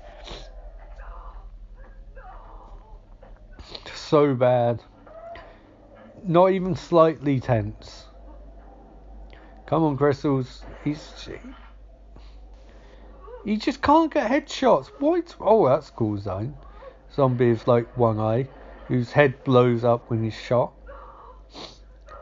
Look, he literally time to kill a zombie and then take out 2 zombies in the room with you and you're still screaming. What is this woman's problem? And then she's even dumber. Like, she gets her dumbass caught by a zombie. They're really playing fast and loose with how quick these zombism starts, by the way. Because the HA was just bit.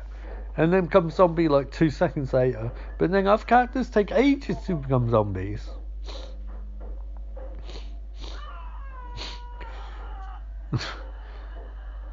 And why are they still surprised by zombies? I don't get it. Like,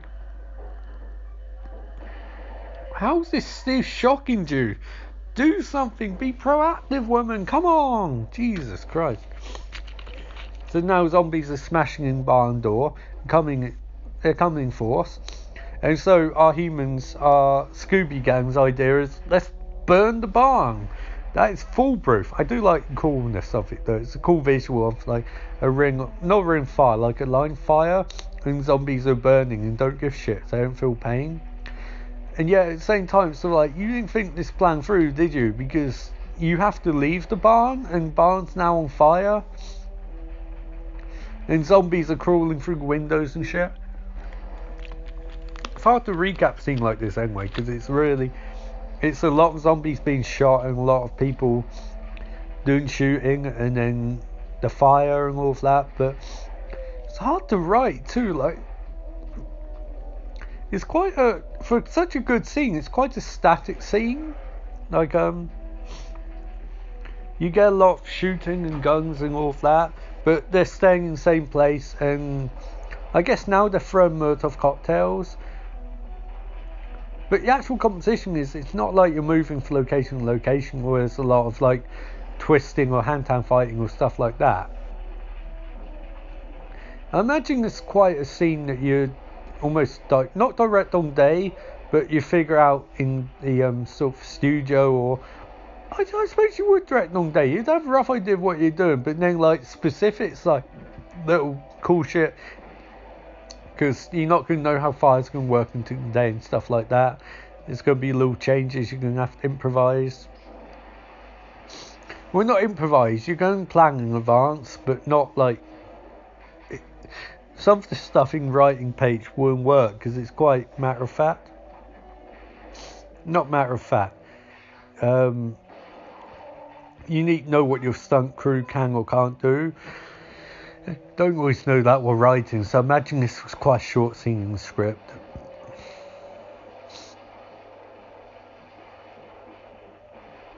Yeah, I'm destroying this barn though.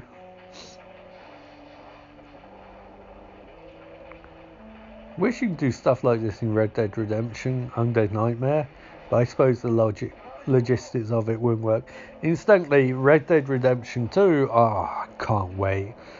That is going to be glorious on so many levels. First game's one of the best things I've ever played. Sorry, tangent. Lots of tangents here, but we've almost made it. So now there's more zombies. They've hidden in the back room. There's more zombies, and Crystals and Wesley just smack them in the face.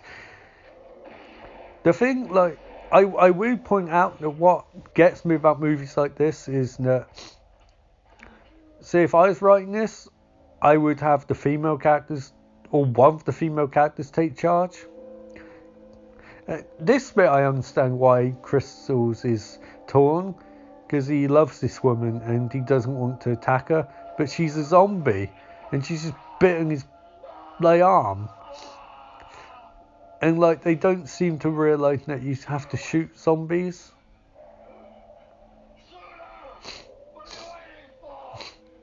I also don't know why Wesley's the one who feels torn up about shooting her. Shouldn't it be the other way around? Such a weird choice by Lucio Fulci. So they're running for the boat because they need to get out of here. That's the goal. They need to leave the island. Barn is somehow not exploded yet. It's just like the roof is now on fire. It's quite cool that I'm almost positive they actually did that for complete real. They actually reburned down barn. I love practical effects like that. It's like the old car chase movies like Vanishing Point or Gone in 6 Seconds where it actually just crashed the cars. And it looks so much cooler. Anyway, our heroes are now leaving Zombie Island. That's the end of the movie, surely. Nope. Chris, the problem is that the only one who can pilot a boat is Chris. Despite the fact that Anne was born on boats, she doesn't know shit about riding them. Crystals is fucked, for lack of a better word. You could try amputating his arm or throw him overboard or something. It's like they still don't know how zombieism works. Maybe they think because all zombies on Zombie Island are dead, that's it. Just throw his ass overboard. There is no logic to this. I don't understand. This is... How are they not getting this? You literally go and become a zombie any second now and you're still not doing anything.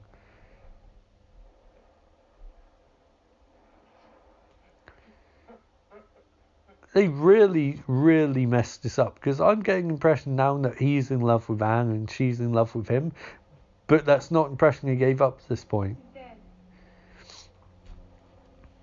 What do we do now? Throw him overboard. He's dead. Bilge, take him back with us to the States. No. Someone there might be able to do something. But we can't risk it. You know what he might turn into. I'll make sure he's safe. We've got to take him back with us. He's the only proof we've got that this all happened. But why do you need proof? It's not American jurisdiction. You don't need to take him back. Okay. I feel dead myself. Take the wheel. Oh, it's a weird movie. So they just had an argument over whether they should take the dude back with them. But that's the stupidest thing I've heard in a horror movie in years. Why would you take him back? Whereas proof, you know he's going to become a zombie. You know it's going to be days until you get back to New York. If at all. Because you didn't even pilot a boat from New York. You piloted it from another country.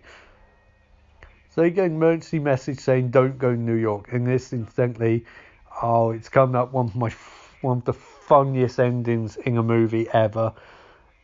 It's so good, so clever, not clever actually, the opposite of clever. But it's an example of Lucio Fulci not listening to what his gut says or what logic says. The two of them, anyway, Wesley and Anne hear Crystal trying to open the door downstairs, which no other zombie attempts to open the door, so that's quite strange. They smash the door down, but it's clear that he's going to get up. As they're getting warning of New York and zombie outbreak and all of that. But here's the thing, you see cars driving into New York, below them, as the reporter on there dies viciously. He's eaten by zombies. So, right, here's the thing, I guess what their intent was, we're just going to shoot these zombies coming into New York and that's it. Problem is that doesn't make any sense because these zombies, the zombie is already in New York. That's the point. He was already there. So who created these zombies? I guess maybe Fat Zombie on Harbour went to another place and created them. It's weird. You're watching this movie, you're enjoying it, and then get to this point. And it's not only that, but zombies driving into New York. And you just think, what is going on? Why did you choose that? I guess the intent that they had was just, they couldn't shut down this bridge, so they needed to have those cars. But why not just do close-up shots of zombies? So strange.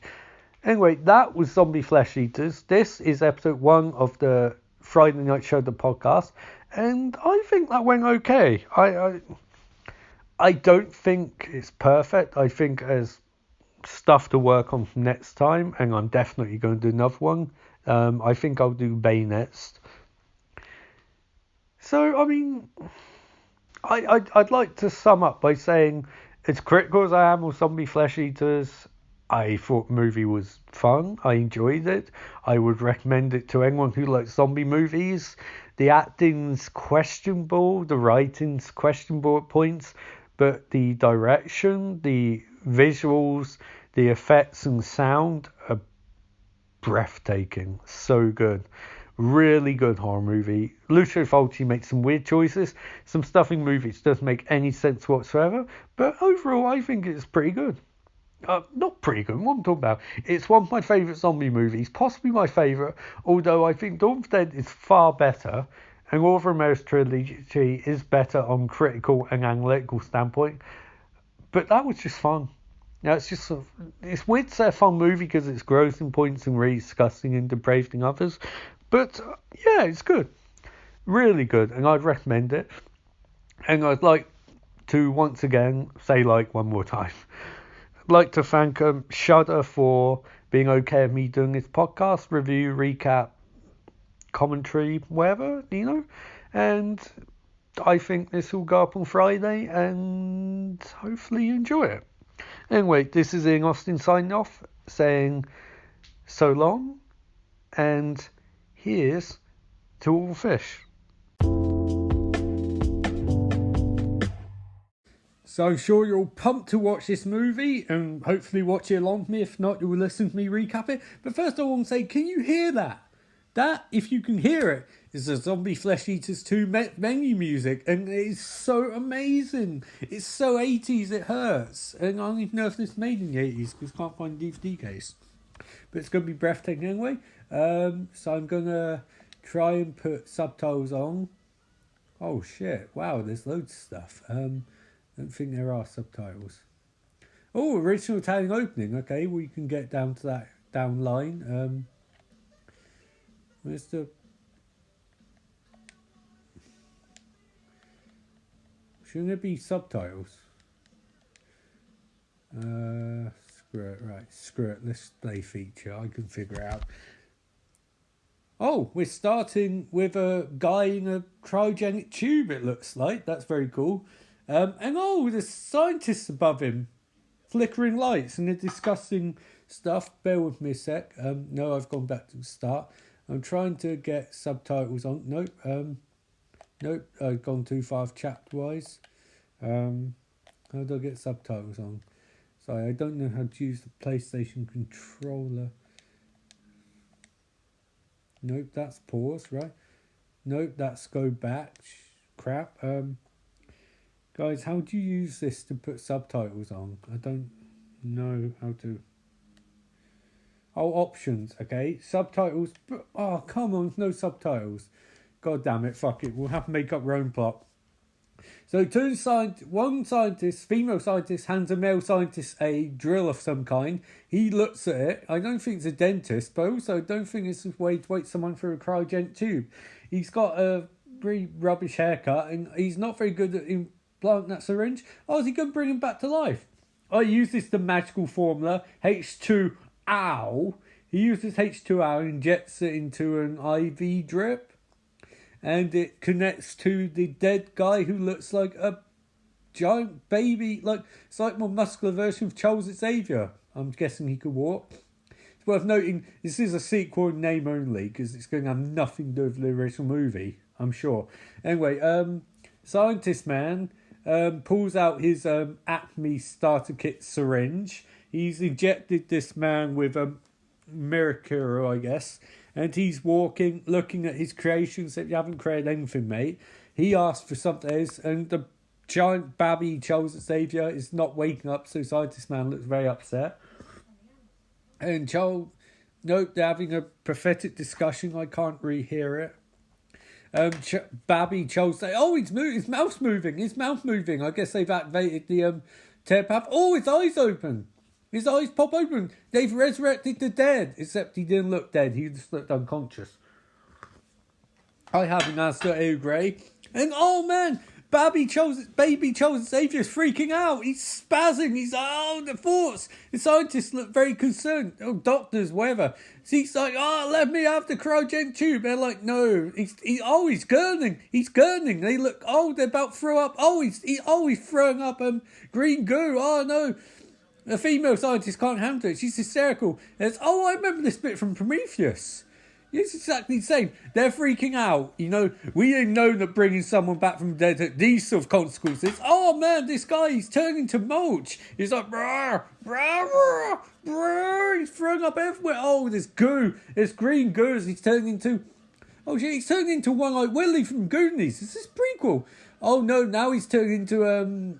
the dude from RoboCop got hit by a car. He was, they're freaking out. They're like, oh, look, the effects. Oh, no, now he's turning into one of the vegetable trolls from Troll 2. And woman screams, and oh, he's stooped.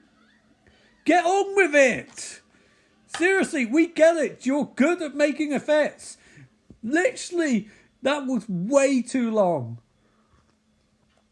Oh, no, he raised up and smashed his head through the thing. And he's a... green zombie. Oh, he's like, argh. He turned his mouth and he's argh.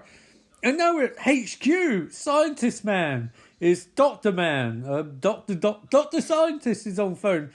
He's saying he's letting the team know that he's messed up. You know, he's created, instead of trying to create a new Swamp Thing, he's created a Simon Grundy Eye of Enchantress looking thing. Faceless ones. I don't know. He's like, you know, we made a mistake. We thought we could create Swamp Thing to kill all the Black Lanterns, but we made a mistake. We should not use baby Charles Xavier. Teenage baby Charles Xavier. Oh, and now it's the opening credits. And there's a helicopter. Franco Gordenzi presents. Oh, that music. Yeah. Yeah. Dance, everybody. Get your groove on. Movie by Lucio Fulci. Billy Dillon make it. Oh, there's armed soldiers. And it's like, it's a game. What? Zombie 3. A sequel, Zombie 2. A sequel to Dawn of the Dead. The Italian version of Dawn of the Dead. And with Duran Ruffian as a Jeep car of some sort, rolls up to a gate and it's casually let in. I guess the zombie apocalypse is not where it's cracked up to be. They talk to people inside the car, take their license and registration, and it's great. I think this movie's going to limp to 50 minutes, to 90 minutes. I'm just saying it now. Starring Alex Mook, Bride. With Uli Rentire, Marina Loy, Deborah Bergami, Andy Cotler, Alan Collins. Oh, it's too slow. Helicopter's back. Michael Bay, eat your heart out. They're really dragging these shots out. Dr. Scientist is looking at a field. Story and screenplay by Claudio Fragasso. Amazing. More shots of a field. Shots of the water. From inside the helicopter. Inside a bunker. We're walked down corridor. Editor Alberto Moriani. AMC brackets. They're still walking down corridor. Director of photography Riccardo Grassetti. AIC. They're still walking down the corridor. More walking. They walk past the door and into another door. And the soldiers follow. No, it's a lift. And the door's shut behind them. They're going up or maybe down. Back to the car. Special effects makeup Franco de Girolamo. Why is this back to helicopter? It's flying. No, it's about to land. Music composed and conducted by Stefano Minetti. Dr. Scientist looks after the helicopter. From inside the helicopter, we see the dock. Wait, why is there a dock? They get out of the lift. They walk down another corridor, flanked by soldiers. The lift door shut. Back to the truck. Flora film production. The truck comes to a stop. Directed by Lucio Fulci. The truck continues driving, despite the fact I said it came to a stop. Riveting back to a helicopter, which is landing. Back to scientists and soldiers. Scientists and soldiers walking outside. towards the helicopter. Wow, this is bringing all the divergent plot threads together now. They're in the background. We see them from inside the helicopter. The jeep pulls up. The helicopter lands. The scientists walk forward. The soldiers. The jeep pulls up again. The jeep drives. Oh, it stops. And oh no, gunfight. The jeep scientists, revolutionaries. Oh no, Dr. Scientist goes down. Man in a white jumpsuit. He punched Dr. Scientist. He runs off with the case of Mirakuru. The soldiers are firing. But this man is running. He runs. The soldiers somehow can't shoot in spite of the fact he's running in straight line. They go for the helicopter. The man runs into the distance. Dr. Scientist begs him, get my Mirakuru back. As a soldier flies the helicopter. And wait, what? What on earth is going on? And it flies in the wrong direction. Dr. Scientist wipes blood from his mouth and realises he's doomed everyone. The man in white jumpsuit, the revolutionary, runs into the woods but forgets the helicopter can follow him. It slowly pursues but doesn't catch much growth on him. He runs into the jungle. No, he's running on the outskirts of jungle. And oh no, is he shot? No, he rolled through after with the bullets, but he lost his hat. He's running for freedom. The sniper from the helicopter aims and misses. Misses again. He's just too quick. The man is running. If he gets in jungle, this is all over. Helicopter's firing. Sniper is wasting loads of ammo from the helicopter. He fires, but soldiers, the revolutionaries in clear view, and he's somehow evading gunfire. How is he doing this? What on earth is going on? This man runs for freedom, and helicopter sees something but stops and continues moving as the revolutionary keeps running. I don't remember. This seems like the intro to a Swamp Thing comic. It really does. Oh, the soldier reloads and he takes aim and right to the kneecaps. No, right to the arm. The soldier grabs his arm, grabs the case. Oh no, he's gone cut. And the soldier helicopter is coming back round. He's cut. Oh no, he's released the case. Oh no. I saw this comic. This is how they create the Swamp Thing zombies. Oh, he runs into a tree and smashes his head open. Oh no, he's grabbing at himself. He's like, hail Swamp Thing, Parliament of the Green. He rips off his jumpsuit and then he comes one with nature by running to the jungle. And he runs and oh man, he's taking he's not taking his top off. He's falling in stinging nettles and running for his life. He's like, his hand is so green. He sees a Masonic temple, I guess. He runs up. He despite the fact he knows what this case that he's just cracked open does, he's still running for medical aid. He realises that he's not fit to become Swamp Thing, but he wants to become a member of the Green. So he's opening doors. A yuppie couple walking along. They see him. They look at him disgust, like, what a druggie. Honey, I think he's trying to be a Swamp Thing. Well, he doesn't want to do that. They walk off, never be seen again. This man, who could be Alec Hollands, but I doubt it, he walks into the main entrance and he slams his nasty green hand on the desk. The man behind the counter is like, no, see, you can't do that. You can't. So he throws down a bunch of green. He's like, yes, you can do that. He's like, sign in, please. There's this man who's clearly either high or near death. Maybe both. Is let loose because he gave this man a bunch of crumpled notes. Don't count them now. Count them when he gives them to you. State of these people, seriously. Anyway, the military's jumped in, led by Colonel Rick Flag, sent by Amanda Waller. Rick Flag has been told to sort this situation out. They don't want to repeat what happens on Zombie Island, although maybe this is Zombie Island. Dr. Scientist is demanding explanations. This starts becoming exactly like Day of the Dead. Except, Day of the Dead being involved in releasing the fucking virus by dropping a case to the ground. The soldiers walk. Rick Flag walks in and goes, right, lads, what's going on here then? Dr. Scientist tries to explain, look, we want to create zombies to fight zombies. We figured if we made an army of swamp things, we could murder all zombies on Zombie Island. Colonel Rick Flag is pointing out the logical fallacy in that you don't create Swamp Thing. Swamp Thing is created through magic and shit.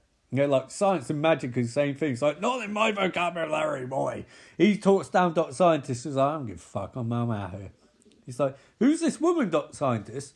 She's like, that's Mrs. Womanly. It's Mrs. Womanly. Dr. Scientist is giving them jib, saying, well, it's not my fault I created zombies. They're like, literally, if you created the compound and you used it on a childlike, baby-looking teenage version of Charles Xavier, and he came back from dead and started spitting up blood, that's your fault. You fucked up. Dr. Scientist points out, and they have to get this man. They don't know his name, they don't know his age, they don't know where he's from. All they know is that at one point he's dressed up like a construction worker wearing a jumpsuit. Anyway, we're back to the bar with Isaac. Isaac and his son, Isaias, I guess. He's like, serve some drinks. So like, this ain't love, but he's like, serve some fucking drinks. So he walks off. We get a woman wearing a keep fit. Oh, the yuppies are back.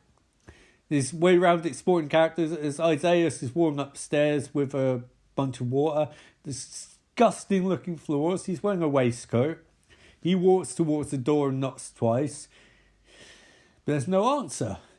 He gets angry because he wants to give this man a complimentary bunch of water. But the man won't answer. He doesn't want to answer. He's like, man, I have your water, man. Didn't you want your water? So he opens the door. He's like, you gotta have water to live, man. He walks in the room and sees a bunch of chemicals on desk. And a really disgusting lamp and even worse painting in the corner. Isaiah is like, well, you know, I'll just put down your water here. I've never been in a hotel where they've served you water before. To your room, via room service. But hey, Zombie Island might treat things differently. Isaiah realises no one is round, or if someone is round, he's in the bathroom doing a massive shit and walks out of the room because he doesn't want to interfere. Why would you walk in the room? Why wouldn't you just be like, water? And when they didn't respond, walk off? Oh, he bumps into a very small woman, and bumping into her is so dangerous that he smashes into the wall and cuts his finger open on a piece of broken glass. The construction dude is literally turned into a Solomon Grundy Swamp Thing combination. He's like, no, I'm not right, Alec Holland, no. As his hand goes all gnarly and starts bleeding green goo, and he doesn't seem to think this is particularly worrisome. It's slightly disconcerting that his hand and face are turning green, so he grabs a knife and thinks, well, I'll have to cut my hand off then. And he grabs it, and he cuts in one fluid motion. Jesus Christ, this guy has super strength, and blood goes everywhere. Literally. It's a stupid... Oh, I get why he cuts his hand open, because when he gets bit by a zombie, we can rationalise that, hey, it's actually this guy's fault being such an idiot and getting bum-tackled into a wall. Bum-rushed, even. The, Isaiah walks off as,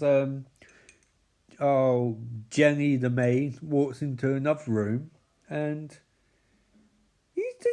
they knock, but then they just open the door anyway. Why bother knocking? She opens curtains and she lets some air in the room because it stinks of shit and cum and ass. She rolls back in bed and she finds, there's green goo everywhere. She hears noise from the bathroom, green goo and blood. She hears noise from the bathroom. So like, are you okay, mate? And there's no reply. She's like, mate, you alright? She opens the door. She's like, mate. And she looks and she sees the blood but doesn't seem, and hand in sink. But doesn't seem very concerned. So her face... Wait, what? Her face is put gently against the glass, and somehow that causes her to bleed internally. And because the zombie's hand smashes her head. No, it's smashed. Gently places it into the glass and wipes it along glass. Oh, the revolutionaries are here. It's Task Force X. Amanda Waller's backup plan. She's got to stop these zombies by any means necessary. A bunch of people rung up the hotel and told, get the fuck out of here, get out. Task Force X, the Suicide Squad, led by Captain Boomerang, who's got a machine gun for some reason. They're being uncovered. Captain Boomerang's like, Isaac, what are you doing? There's Isaiah. He's like, man, I'm bleeding. Why is Isaiah turning into a zombie? Oh, his hand is gnarly and he doesn't seem very concerned. The soldier's like, upstairs. Deathstroke's nowhere to be seen. You've got Deadshot and Captain Boomerang leading for a bunch of jobbers. And Captain Boomerang's there. They bully a woman out of a room. They're like, get the man. And the man shaving is pushed against the wall as they forcibly take the razor off him. They push a bunch of people around. They're like, I got to smash down the door. Why would you need to? It was casually open. As Captain Boomerang points out, it was sort of like, get the fuck out of the way. They kick the door down, walk in, although the door was open before. They see blood and green shit on bed. They look towards the bathroom and they see, which the door's shut now. Is this... Oh! The woman's being impaled against the door with a knife but not eaten. It's, oh shit, it's... I don't know who he is, but anyway, the soldiers run off after someone. Captain Boomerang puts his mask back on. They burst into a room and they find a dead body and some disgusting clothes. And oh man, the man's face has been turned mold. As we're back with the army boys led by Colonel Rick Flag, who's talking about Death Zone. And this guy is a serious actor, by the way. You know, what an actor, what a man. I don't know who he is or what is he's done, but he's seriously. I believe this man is a serious actor.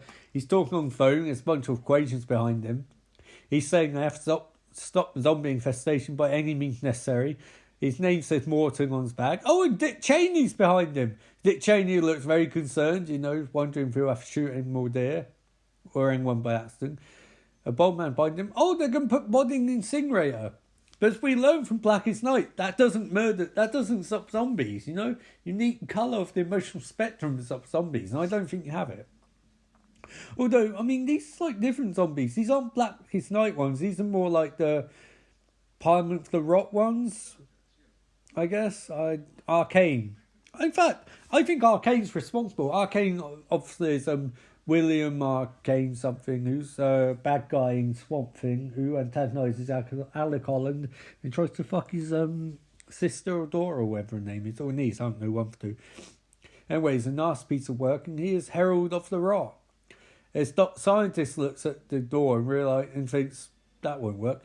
And then zombies burnt up, all chemicals get out through the chimney. Not really way thought out. And now, oh man, they've turned into weaponized aerosol. No, and all the flies are turned into zombies. Oh no. And oh no, it's got out to civilizations. We'd see a highway from a window. And I bet those people weren't told they're going to be in this movie. It's a high rise and it's... Oh, it's a radio station. Alan Scott is commentating. He's discussing the news of the day. You know, he got kicked out of Gotham for various things. Nope, that's not Alan Scott. That's a... I don't know what DC character that is. I'm just going to call him DJ. DJ Man. With his favourite superheroes. Powers, and they can DJ on radio. He is talking absolute shite. I'm not really paying any attention. Yeah, he's fucking about with switches and putting songs on and stuff. And hey, it's Boombox Man, my favourite DC superhero and his buddy, Jib Jive Man. No, these guys, I'm going to call them Ed, and Eddie.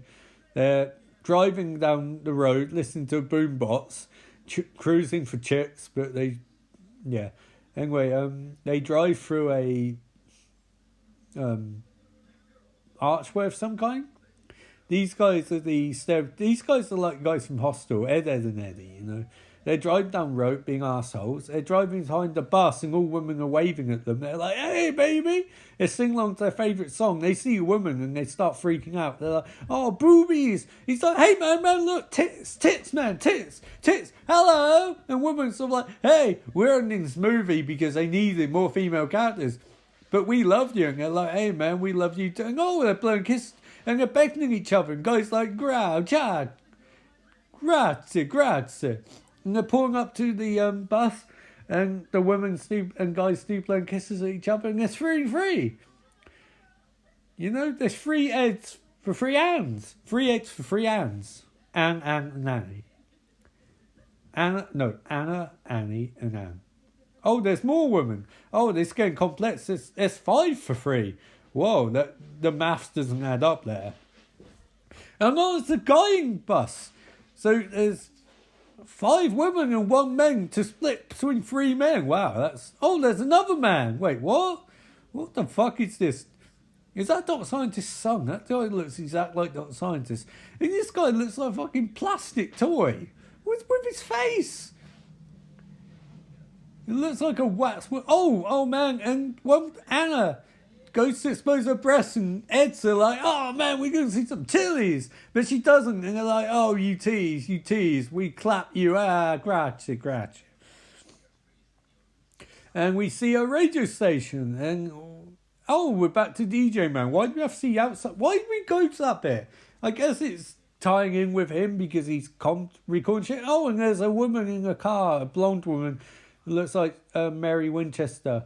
In fact, fuck it. It's Mary and John Winchester driving along in a crappy car. And she's like, hey, let's hunt monsters. And he's like, no. I don't hunt monsters for years. You know this. Stick to continuity. And she's like, it's an alternate universe, John. We can do whatever we want.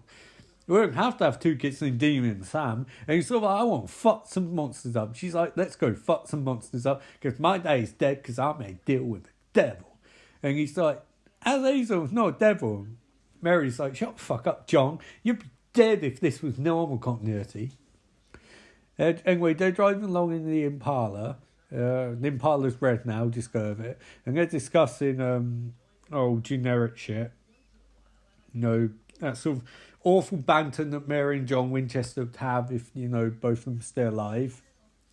And yeah, they're driving along in an Impala, just a guy and a gal, you know, looking for adventure. Oh man, they find a bunch of dead birds on the road, and Mary Winchester's like, that's an omen. John's like, no, it's not. The omen's moved by Rich Zonger, and she's like, shut the fuck up, John. Look, we gotta investigate this. We're hunters. And John's like, fine. And they step out the car, and he looks at birds, and he's like, you know what? This isn't natural. And Mary's sort of like, what could have caused it? And John's like, let's call Bobby. And Mary's like, no, birds are still alive. You only call Bobby if the birds are dead. They look at birds, and one bird turns its head. And the bird flies up. Oh, it pets John in the face. John Winchester's down. Oh, man, Mary grabs him. So like, John, you're too dumb to live in any reality. And the birds are twist their nets. But Mary's like, no, I'll save John. She grabs him and starts singing Carry On My Wayward Son. And then we cut away to the trucks, Dharma Initiative trucks. Oh, there's tea. Cold tea, I'm back in set.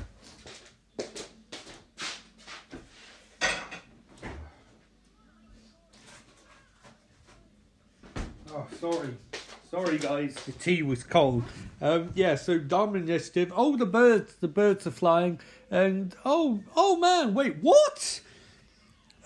Budget Tom. Oh, the birds are attacking Tom Hansen, the Annies, and it's Tom Hansen, the cast of that thing you do. Oh man, the birds are everywhere. The birds are attacking everyone. And can I say quickly, I want to be serious for a second. This was advertised as Return of the Living Dead style. This is nothing like Return of the Living Dead. And the birds fly everywhere. This is like Birdemic.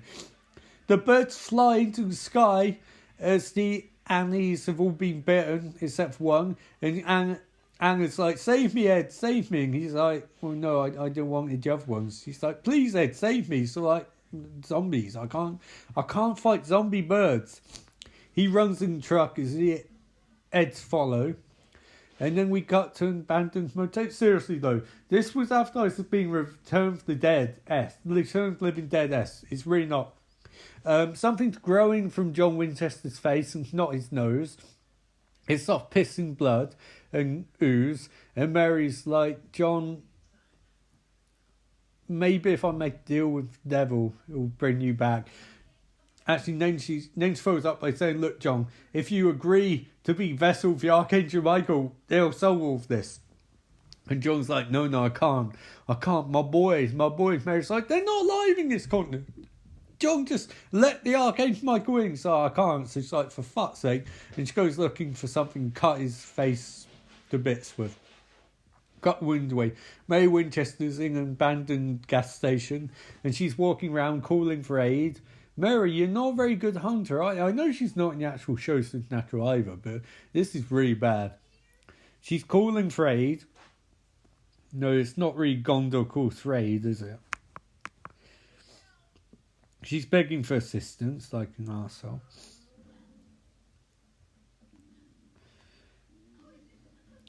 Mary hears noises and starts freaking out. And guys, this isn't very good, is it? It's really... If you're watching long, I apologise. She knocks over a bunch of cans of soup. This is just... I wouldn't say boring, but Zombie Flesh Eaters seemed to move a lot quicker because it was like a nice tropical take on zombie genre. And this one's just... I mean, it's saying it's inspired by Return of the Living Dead, but I don't remember fucking zombie birds in Return of the Living Dead. Mary puts her against the wall, and it's like count seconds until a zombie smashes through the door. She sees the door open and stupidly walks towards it. She walks inside, and there's no one there who could have opened the door. So I guess what fucking wind did it? A bunch of ghosts. She looks round, calling for aid, as a bunch of green light hits her face. UFOs? She sees something front, probably a green strobe light aimed straight at her. She starts looking weirdly as fucking... Why is the screen gone green? What is going on? Fucking Simon Grundy stumbles towards her and starts talking. Oh shit, that actually does look like Simon Grundy. He starts crawling towards her, and she sees a bunch of bodies on ground decaying. And Simon Grundy kneels, and somehow there's cobwebs in front of her now. There weren't like 2 seconds ago. How did she not notice them? She gets caught up in all cobwebby shit and shrugs it off. As you think Mary Winchester would be borderline okay at hunting? She's bloody awful. This is the worst version I've ever seen. She sees something move on the ground, and she kicks it. And there's nothing there. So she kicks the cover off and then kicks again. There's still nothing there. And she looks confused for a second. Simon Grundy grabs her. He's connected to a bunch of chains. She pushes him away. Or tries to. He's really got a gripping tight. He's chained up. She pushes him back. Why is he chained up? He pulls down a bunch of ceiling shit on top of himself as Mary falls back into a bunch of conveniently placed cardboard boxes. She crawls backwards as music starts going insane. One of Simon's buddies comes up and starts smashing her with a... Why the fuck is this footage sped up? He's trying to hack her bits with a machete. What the fuck is going on? Smash. Machete footage speeds up again. What the fuck is going on? The footage keeps speeding up randomly. As this zombie's trying to murder her with a machete, he smashes into a petrol pump, but petrol burns his face. Mary runs back, realising that 4 minutes of footage sped up to something like 30 seconds. She's reaching for the keys. No, she's got a lighter, and she throws it at the open gas patch and sets the entire gas station on fire and drives off in Impala as quickly as she can as John bleeds death in backseat. Simon Grundy burns, but he doesn't die. Oh shit, the explosion. That's quite a cool explosion though, to be honest. But Mary drives away as quickly as she can, which is a good idea considering you just set petrol station on fire. She tells John he'll be alright. John's like, let me die. And she's like, no, not until Michael has his way of you. The Archangel Michael at that. The petrol station explodes into a ball of fire. As, we're back with the Dharma Initiative and Dr. Scientist. He's pointing at shit and the woman is pointing at shit and... I'll call her, I don't know, Becky Quo, why not? Becky Quo is like, no, look at the diagrams, look at the science. The scientist's like, no, look at the medicine. Science, medicine. They point out, this isn't really man of science, man of faith. We're both scientists. We're just arguing about the exact type of science. The scientist goes up to Rick Flag, so like, fuck you, Rick. Fuck you. It's not my fault. Fuck you. Rick Flat's buddy is like, no, it literally is your fault. The dictionary definition of fault is man who causes shit. You have caused this. It's dead shot in background. Dick Cheney is like, what? Oh man, scientists are like, look, if we cut it, it'll die. Rick Flags are like, you fucking idiot. Why are you shouting at me? You caused this. I've been sent in to solve it. All I want to do is come to a compromise. Scientists are like, use science to stop it. Science! Science, man! Rick Flags like, no, see, we'll kill it because you created it and you shouldn't have. He sits down and so like, look at the board behind me. Death 1, 2. Death 1, 2. We're going to create a weapon that can murder all zombies. Rick Flags are like, you don't know. No, scientists are like, you don't know what you're doing. Science! Rick Flags like, what the fuck is wrong with you, mate? Look at the diagrams behind me. That is mathematics. I have been a part of your science. It doesn't work. We have to murder everyone. Scientists and stuff like, you'd have to nuke the ground they walk on. And he's like, we'll do it if we have to. As Becky Quirn background's like, I'm very concerned by both of you. And then we cut back to the Sweet River Resort, I guess. And there's pubes everywhere. And this is absolute shit. This is fucking rubbish. The Ed and Eddie pull up with what remains of the Ang Brigade, which basically, oh no, it's all of them. It's a bunch of hippies. Oh, fucking, I can't keep track. There's so many characters and they're all so bad.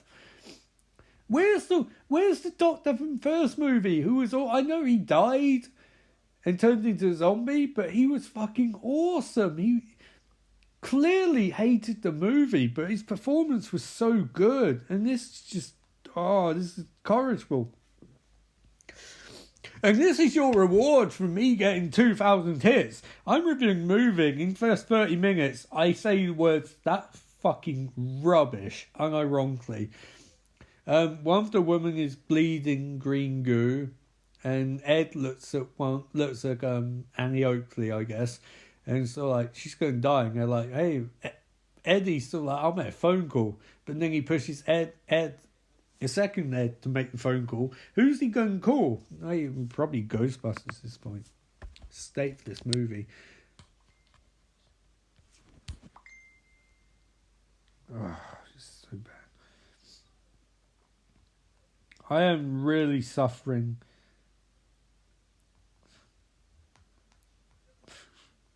I suffer so you guys can be amused.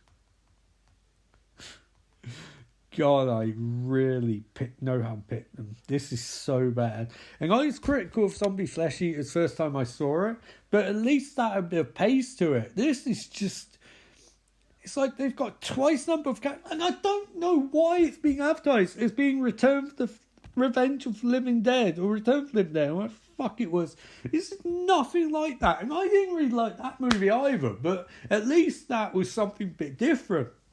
This is, I mean, was Lucio Fulci generally crazy or something? Because his response to Dawn of the Dead was to set it on a tropical island in the Caribbean. Right? That was his response.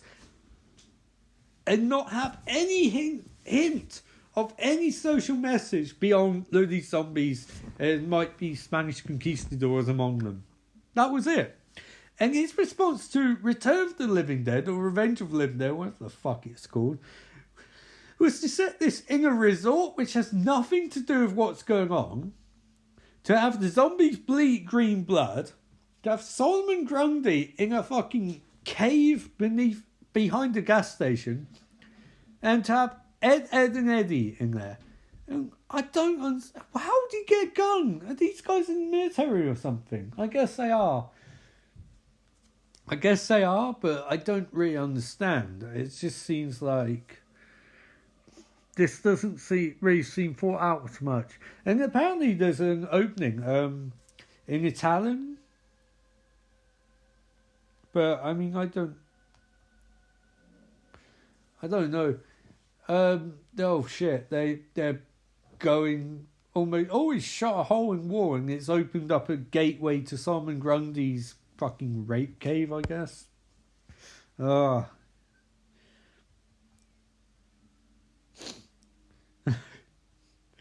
really is bad.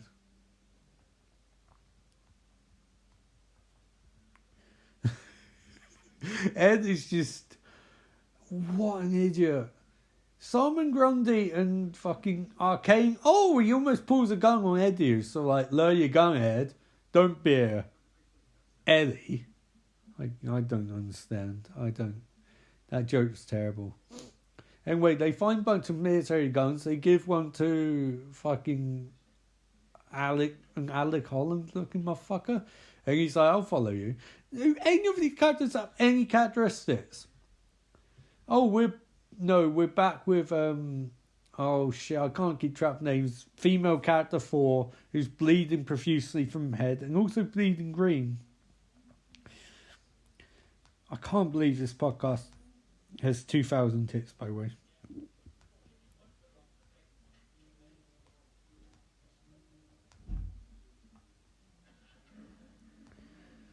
I know you're probably wondering why sound potters in and out. Is because sometimes there's nothing to say. But hey, 2,000 hits. Wow, that's fucking. I can't believe that. Like it took from August to fucking December to get 850, and now we're up 2,000. And that's like we've done a couple of hundred already in February, and it's literally like what fucking. Not even. It's the 4th of February. And we've jumped up. I jumped up a couple of hundred since fucking Friday. That is crazy, guys. That is insane. And the insane part is that it means I get to watch more movies like this, which is absolute dog shit in every conceivable way. And in about 7 minutes, I will stop part 1 because I'm going to listen 2 parts. I was going to do it in 2 parts anyway, so I'd do one of these and handball watch. But I'm especially doing 2 parts now. This is fucking rubbish. Rip Flag is barking at someone on the phone like an arsehole. Blah, blah, blah, blah, blah, blah, blah, blah, blah, blah, blah. Task Force X, Suicide Squad makes $700 million worldwide. It's fucking Ed and... You're not a couple. He pats the woman's head. I don't even know what female character 3. Ed pats her head. I don't know why you're doing that, mate. You've known her for 2 minutes. Literally, they haven't had one single scene prior to this point. I'm sorry. I'd love to have this more of a DC comic book vibe, but I'm running out of fucking names because there's so many characters and they're not being introduced properly. Oh shit, but that's a gnarly hand. That's a demonic hand. That's like a really creepy hand. It's like red and black and charred. Anyway, fucking Ed and female character 3 are pulling up in a Jeep. I don't know where they keep finding these fucking trucks. And I don't know how big this fucking resort is. But it looks like shit. And the lens, someone has smoked the Wii camera lens is back. The thing, it really does look like you're high as fuck watching through a camera. That's what it looks like. But I'm not high. If I was high, this might be more enjoyable. No? And they put up the engine. This fucking lens filter is pissing me off now. Seriously, it was colourful a second ago. Did they just Did they just not put any effort into this? What is this? Is this the movie equivalent of a podcast made by a 34-year-old in Aylesbury, England? I think might be. Ed is taking off his clothes. Seriously, it's like someone smoked a bunch of weed. It's like everyone on crew was smoking weed and they didn't give a shit that the fucking fog was covering the fucking image. What is going on? This is actually atrocious. Right. The one thing you say about some Flesh Eaters is that it had a clear visual style, a very cool visual style. This is absolute trash in every conceivable way. I'm not mincing my words. Look, I was very cruel last week towards, and a couple weeks ago towards Bye Bye Man, and I understand that and I apologise. But as cruel as I was to that, at least it looked like a fucking movie. What the fuck is this? This looks more fogged out than the fog by John Carpenter did. And that movie literally was designed to look foggy. This looks so awful. It's terrible. Is that water? I can barely tell. There's so much shit in front of the frame. Like, there's fog everywhere. And then when you have steam, like the guy fits in car now, when you have steam, but the entire frame looks like it's fogged up. Like, I just don't. This is so ugly to look at.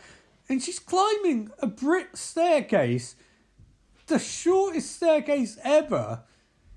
I don't. As crap music plays. My God, man. Could you... This, originally my idea was to do this as a fucking season 2 finale. Fuck that. Oh, shit. Fucking Eclipso's at the bottom of the stairs. He's like, rah, rah. What is going on with these zombies, man? Jesus Christ. Eclipso, using the black diamond, starts upstairs with his little ratty fucking feet. And he's climbing the stairs more and more. You ratty looking fucker. Seriously, I don't understand. Are these meant to be zombies? Because they're not acting like zombies. Like, I really think Lucio Fulci made his like, City of Living Dead's fucking rubbish. Oh, Eclipso pushes a woman out the window into the water. I mean, that fits with character of Eclipso. He's just a dick for no reason, but that's really bizarre. As it's a slow motion for jumping water, but her voice is in normal motion. Oh, she's still jumping, she's drowning, and Ed jumps in water after her. And we hear glass smashing for some reason. Why the fuck did we hear glass smashing? As he climbs over this woman who should really know how to swim.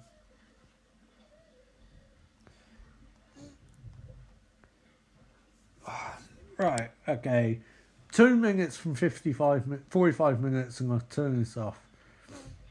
No, I assume there's going to be like 4 minutes of credits, so I have to turn this shit off. Exactly 90-minute mark. And it's this shit. How did she lose her legs? Seriously, how the fuck did she lose her legs and turn into a zombie? She was thrown out of a window and now Eddie's trying to hold her off as she somehow become a zombie. No? It's like, what the fuck is going on? He pushes her back into water. Right, sorry. Surely he becomes a zombie now. Surely he would become a zombie. If the water turns him into a zombie, surely he'd become a zombie. But he doesn't look like it. So Ed runs off and realises the water is what turns people into zombies. Oh shit. There's a zombie walking up towards him. And Ed sees it and sort of like, dude, you zombie? And he jumps up climbs a bit of branch and kicks the zombie in the face and he runs off. And he falls on the stairs and Ed is running up the stairs. It's, a zombie smashes through the wall, zombie ninja. Ed fends it off. And 3 zombies are coming after him. 4 zombies. Ed is like, you don't look like zombies. What can I parkour off? He bats up, setting up the next parkour spot. Zombies are approaching. Ed's climbing up, and we pause it there at 44 minutes, 27 seconds. Wow, that was, and how will Ed escape this?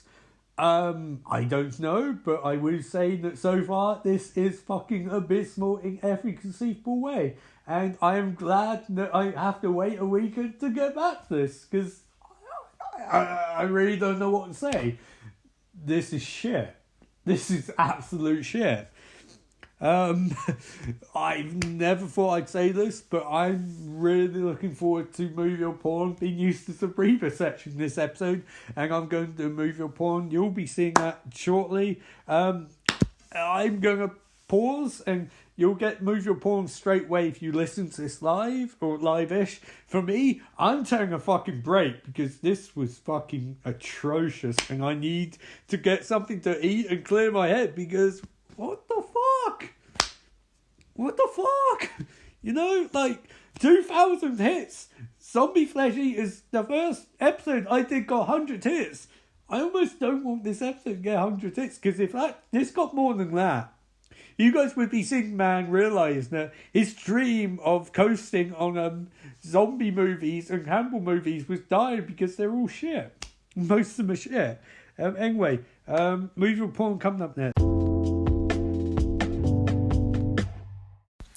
So, I mean, I guess this is halfway point. I don't think you can actually do a proper halfway point, considering this thing should, in theory, have an intermission. But just like Irishman, there is no intermission. You sing, man, watch it. You're here for 3.5 hours, motherfucker. But if you still listen to this shit, maybe I'll discuss Irishman at the end. I don't know. Maybe I will, maybe I won't. Who knows? But you're still listening to this podcast because you have the attention span of a very, very, very attention span sporting man. You really do. A very, very, very attention man, sporting man. So yeah, it's still listening to this episode. I don't know why.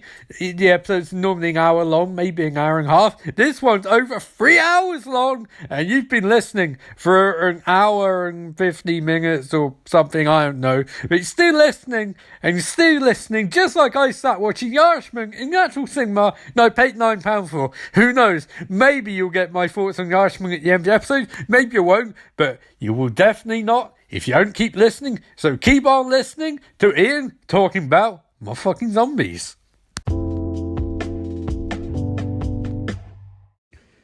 Alright, so Zombie Flesh Eaters 2 time. My voice sounds terrible, by the way. And as I jump on the screen, I remember two things. One, I don't know why I left off last week. And two, this scene selection is no fucking assistance to me, because it literally says there's only 9 scenes in the entire movie, which I know is not true, because I've been watching it. But it lists only 9 scenes, and I have no fucking idea which scene I left off on. I'm so annoyed. I don't have a clue. I'm just going to have to guess. I got halfway, and it's 9 scenes. There's 8 scenes even. Right, so there's 8 scenes, so I have to assume that I'm on scene 4. But scene 1 is the title credits. But I don't remember this movie having title credits. So I'm just going to have to... Oh my god, I'm going to have to guess. I'm going to have to say scene 4. Why can't there be scene 4.5? Scene 4, fine. I don't know where I left off. Just the fog is everywhere. I'm sorry if I sound terrible. As I'll explain retroactively in the opening of this episode, I've been to Wales and I feel very coldy, and I've watched a lot of movies, including God's Not Dead 3 and Bad Ben, the Crescent Moon Clown. And this morning, as it's Monday, the 11th February, we're watching a documentary on John McAfee that got very weird and very strange. And I think I watched this bit with the woman walking through the fog, but I couldn't. I genuinely don't understand what is going on. So I'm. Oh man, it's saying I have an hour of this movie left to watch. Oh man, what fruit has Ian wrought? Anyway, she's staring at the water. You probably already heard me recap this bit. That's fine. I'm going to skip ahead a bit because I don't want to watch. I think I've seen this bit already, but I can't skip ahead because it's not letting me. What's the fast forward? Oh, you bastard! I'm at the entrance screen again. Screw it. We're going to go from scene 5. It's 54 minutes in. Just imagine that interesting stuff happened off screen. It's probably better than what actually happened in this movie. And yeah, so the others are smoking weed. The peace pipe, as some call it in parlance. I'm drinking a warm tea, not coffee, not like Ouija, Board of Evil, or Origin of Evil, whatever that was.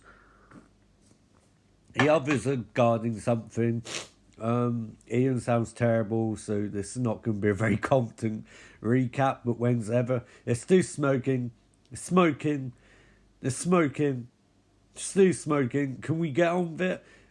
Looking at a truck. They're in a corridor full of grassy shit. Now they're looking around randomly as we zoom in on the dopey looking one with the rubbish beard. I should shave, but I can't bother. They've got a zombie who's turned round, and she's a female. She's probably one of the characters who died off screen. She's got Shawn Michaels' cross eyes, and one eye's looking at the camera, the other eye's looking at the other actor in the scene, and there's another zombie corpse. And this area is particularly nice. Not smoky tea, but what is? And the zombie staring blank. Well, one eye's staring at the camera, the other eye's staring at Rick. And there's someone ground, I can't remember who it was, and the zombie starts huffing and puffing, and you can blow it all down. And woman wakes up, and a zombie dives for her but misses.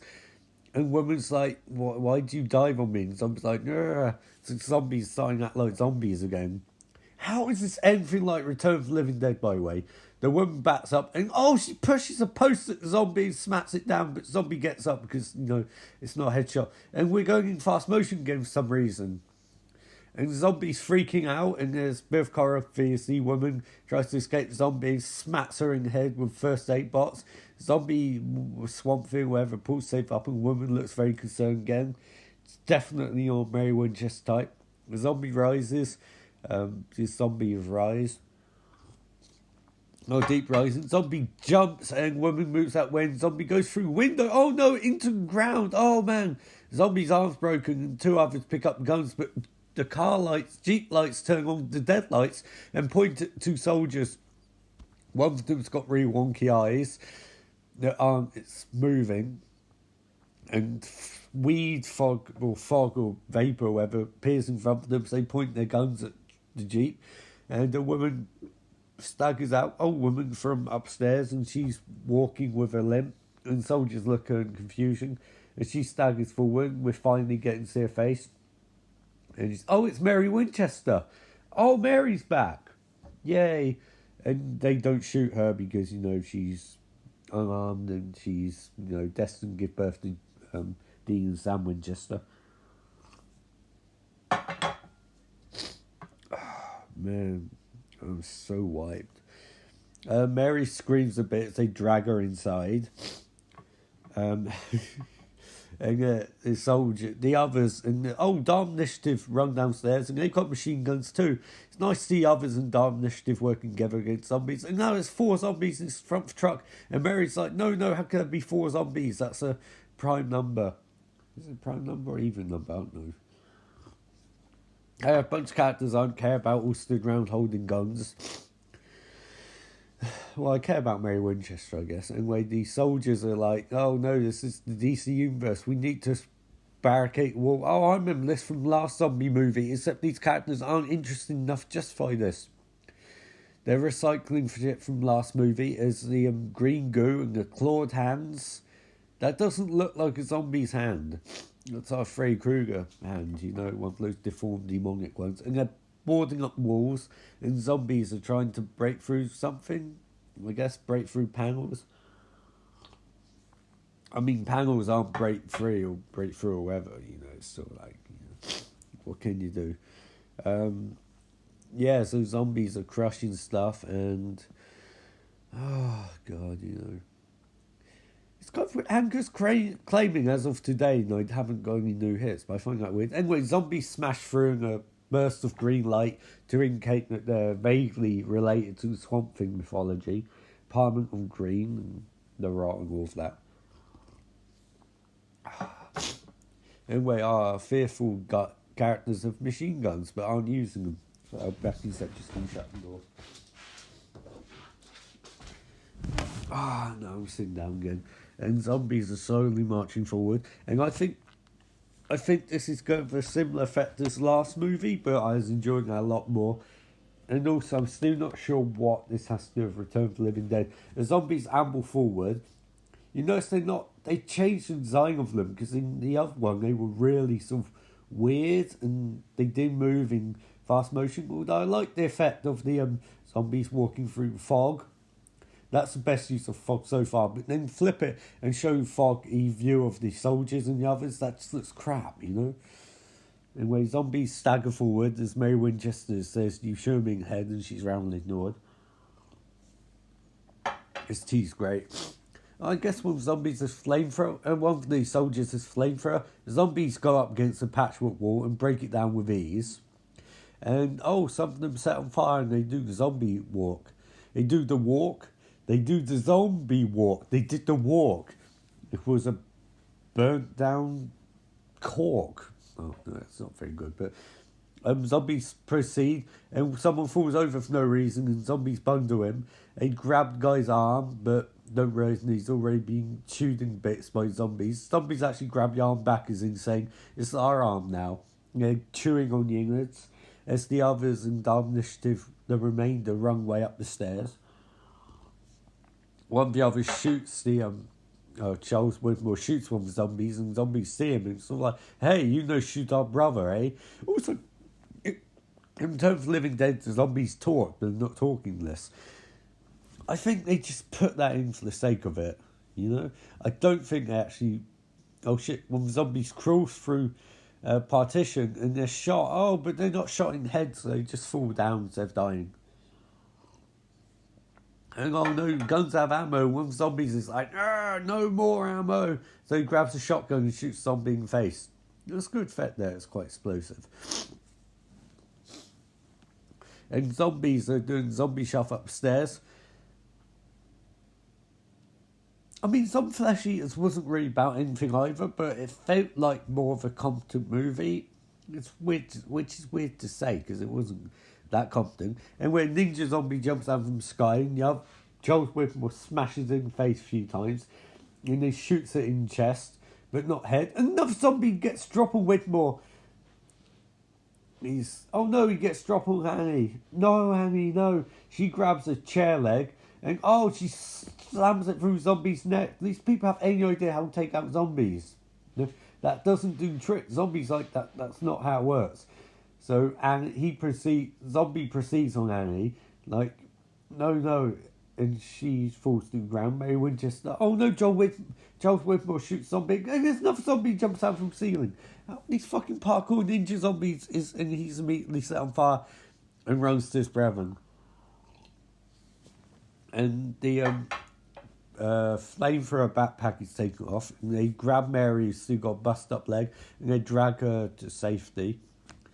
And they run outside, and they're not cornered because they jump fence, or one of the others jumps the fence and jumps on the ground.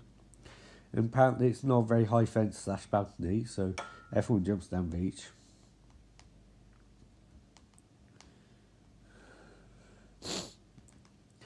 And they hit Mary down, but she breaks her ankle just a little bit more. And they drag her along. You know, I'm convinced that their entire goal in this movie is to keep the timeline stable. You know, it's like, we've got to make sure Mary gives birth to Dean and Sam. Although that should have happened by now. Because they're pushing 40s. So someone's really messed with timeline here. Anyway, she's being pulled along by Charles Whitmore. Remember that John died, he was bitten in the face, and she tried saving him because, they're dragging along, and this is eerily similar to the last movie, just without any pace or urgency. Oh,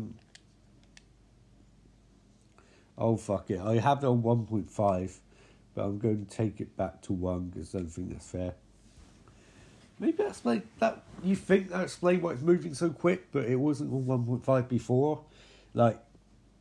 Before I stopped it and then rechanged chapters. Prior to that point, it's moving that quickly on normal speed. That means I've got 20 minutes of shit left.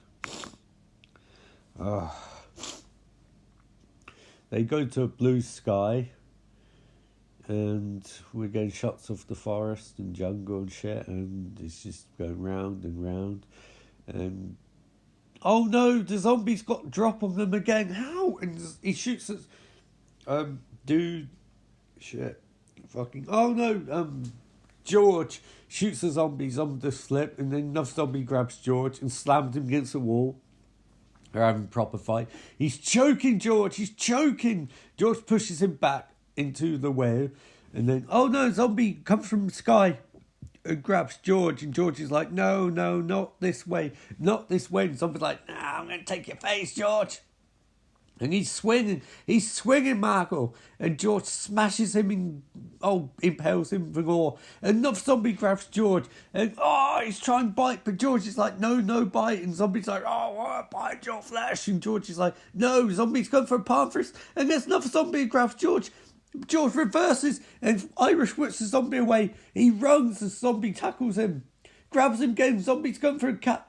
a camping choke, and he tries slamming George into the ring post, but George reverses with an elbow and a punch. The zombie goes flying, but he taps his partner in. The zombie tackles George down the ground with a Lufest press. He's mounting, he's going for the rear chokehold, no front chokehold. George turns it up against him. Gets him in choke, and he's choking. He has count 5, but Zombie throws him off. The Zombie chases off George, who's running away, going for the count out victory, but Zombie won't let it. Zombie's like, get back in ring. George's like, no. The Zombie dies. Oh, Lufest press, and he's choking again, but George is choking too. They have count of 5. George is choking. Oh, and he pushes the Zombie out of the ring to water blow. George has a few seconds to recover before Zombie gets back in ring. George running, the Zombie grabs him and he pulls him. He's trying to pull him through the ring. George is like, no. His leg is busted up. He can't move. But he's grabbing his leg and crotch. He kicks the Zombie. He's kicking. He's choking with his foot. And wait, he's got foreign object. George, bam! Smacks the Zombie. Smack again. Smack. Oh, he's broke the Zombie's nose clean with that 2x4. And George has to run away. He can't keep going. He's limping now. George's limping away, and Zombie's trying to get up, but George is ignoring him. He's like, come on, partner, tag. And oh man, the Zombie army's after him now. Oh, I'm going to sneeze in a second. And they found some steps. They're running down the steps, and they're running, and they're still running. This nauseatingly shot scene continues. And they jump in the boat. Oh, that coward. He's going for the count out loss there. He keeps his title if he gets counted out. And they're rowing. But that's a very short river. He'd probably be better off just swimming. And we're back for the Dharma Initiative. They're still trying to figure out what Death 1 is and whether Death 2 applies. And Mark 3, the Iron Man armour, Mark 3. Death 1. It's not Death Star, but they're trying to figure out who Patient Zero is, I guess. They just couldn't write Patient Zero, so they wrote Death 1 instead. And Colonel Rick Flag is investigating their work again.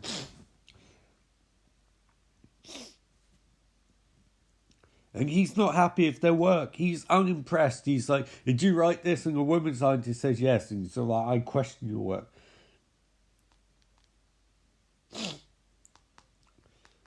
He's not happy with their work.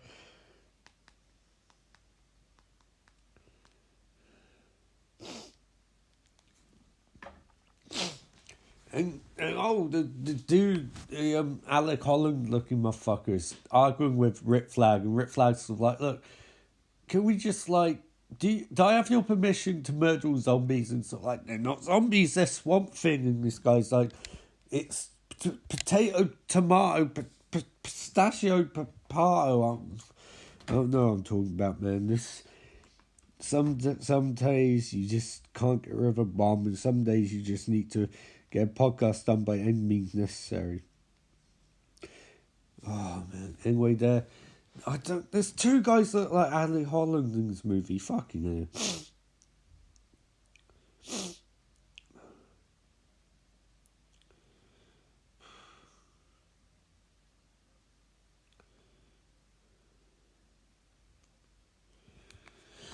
Anyway, we're in the DJ station with this arsehole DJ, and I'm gonna drink some more tea. And the Wetworks boys are coming in, wet, and they have machine guns too, and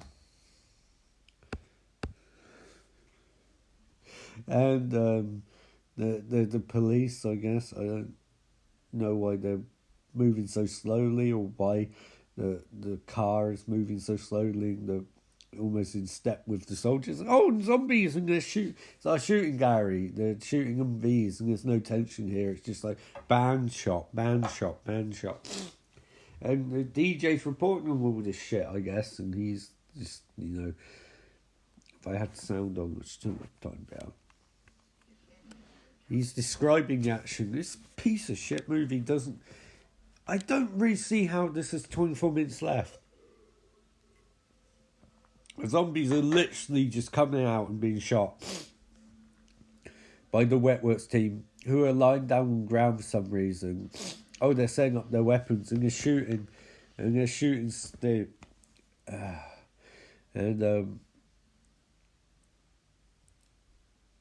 Yeah, they're still shooting. And I just keep saying, and Michael is rowing his boat ashore, and he's bringing a couple of others and a couple of Dharma Initiative employees. They're trying to form a union to find the Swamp Thing, Patient Zero, or Death One, or whatever the fuck it is, or just run away from it. These ragtag bunch of survivors are awful. I don't. Oh, I suppose these guys are the Ed and Eddie. Yeah, from earlier. You know, I forgot about those. I forget a lot when I've got colds. You know, they're trying to sort out Mary's bandage, but she's tweaking balls, you know. It's very pale, very sweaty. You know, cold sweat. It doesn't look right in the head. There's one one of the heads is cleaning his gun. That's no euphemism. He's actually cleaning his gun.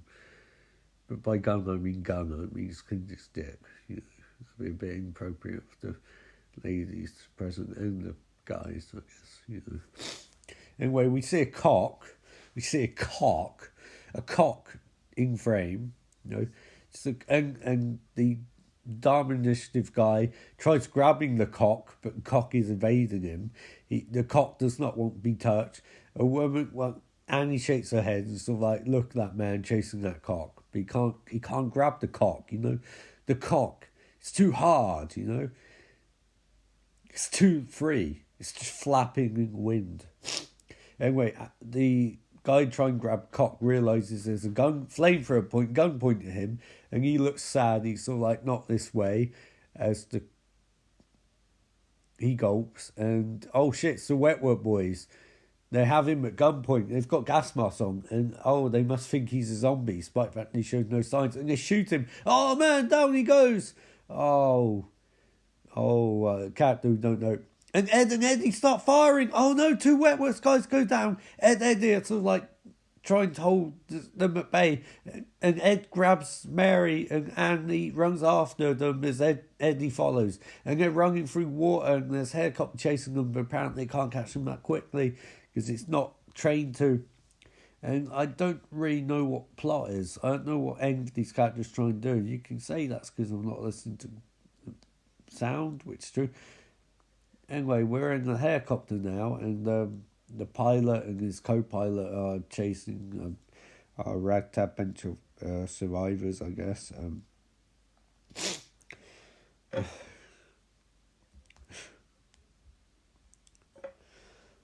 Have some dark Pepsi.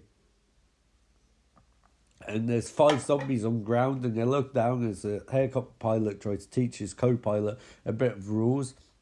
And a Sweatworks guy leans out and starts firing zombies who do flips and shit. That doesn't seem practical. Anyway, and Wetworks guy gets back into helicopter as it lands. And he does pop out. We're back Rip Flag and the others talking to Dharma Initiative. You know, you've got Slade Wilson next to him and Deadshot next to him.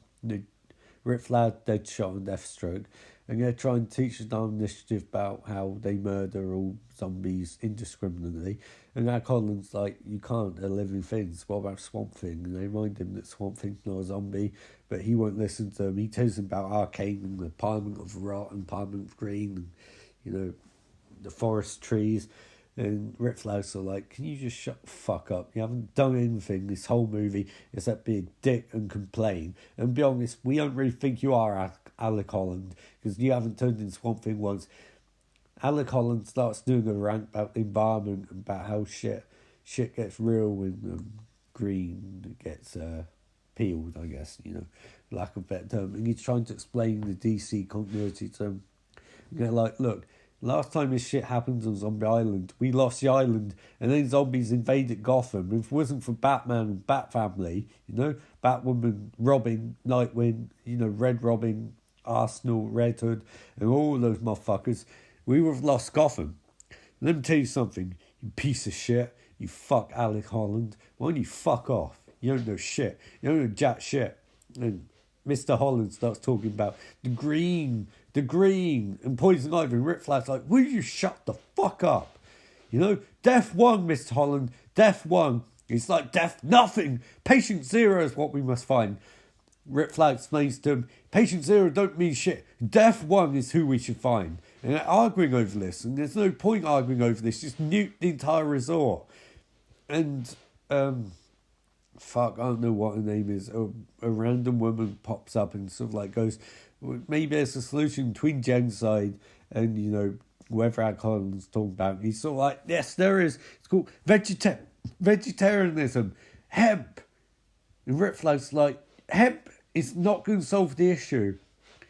And Rick Alcon's like, it's the issue. It's hemp. And Rick Flag's sort of like, oh God, is it all about weed for you people? We're not legalising it. This is 1980 something. No? And they're going to legalise that shit in 35, 33 years, 34 years, whatever the fuck, you know. It won't be legalised. He points to Deathshot and points to Deathshot and goes, boys, get the fuck out of here. They walk off as Atlas Collins and all the scientists around him are looking in disgust, like, dude, always got to bring weed up. And he's like, I just want to get high. And like, if you are Swamp Thing, surely you have more important things to do than fight for legalisation of marijuana. Anyway, Warehouse 3 is where Ed, Eddie, Mary and Annie go to. They open up a truck but don't climb in. They go investigate what's in Warehouse 3. There's a circle on the floor with enough circle inside, and there's some vapour coming from a tube, and he looks at Mary's leg and sort of like, she's probably going to be a zombie, but that's okay. Eddie and Ed, Eddie aka former Charles Whitmore, he's got a new identity. He picks up a, I don't know what fuck kind of thing that is, a shovel prototype. They're not going Warehouse 3, by the way. They're walking towards, Warehouse 2. Anyway, Kit's opened the door to Warehouse 2, and there's nothing in there.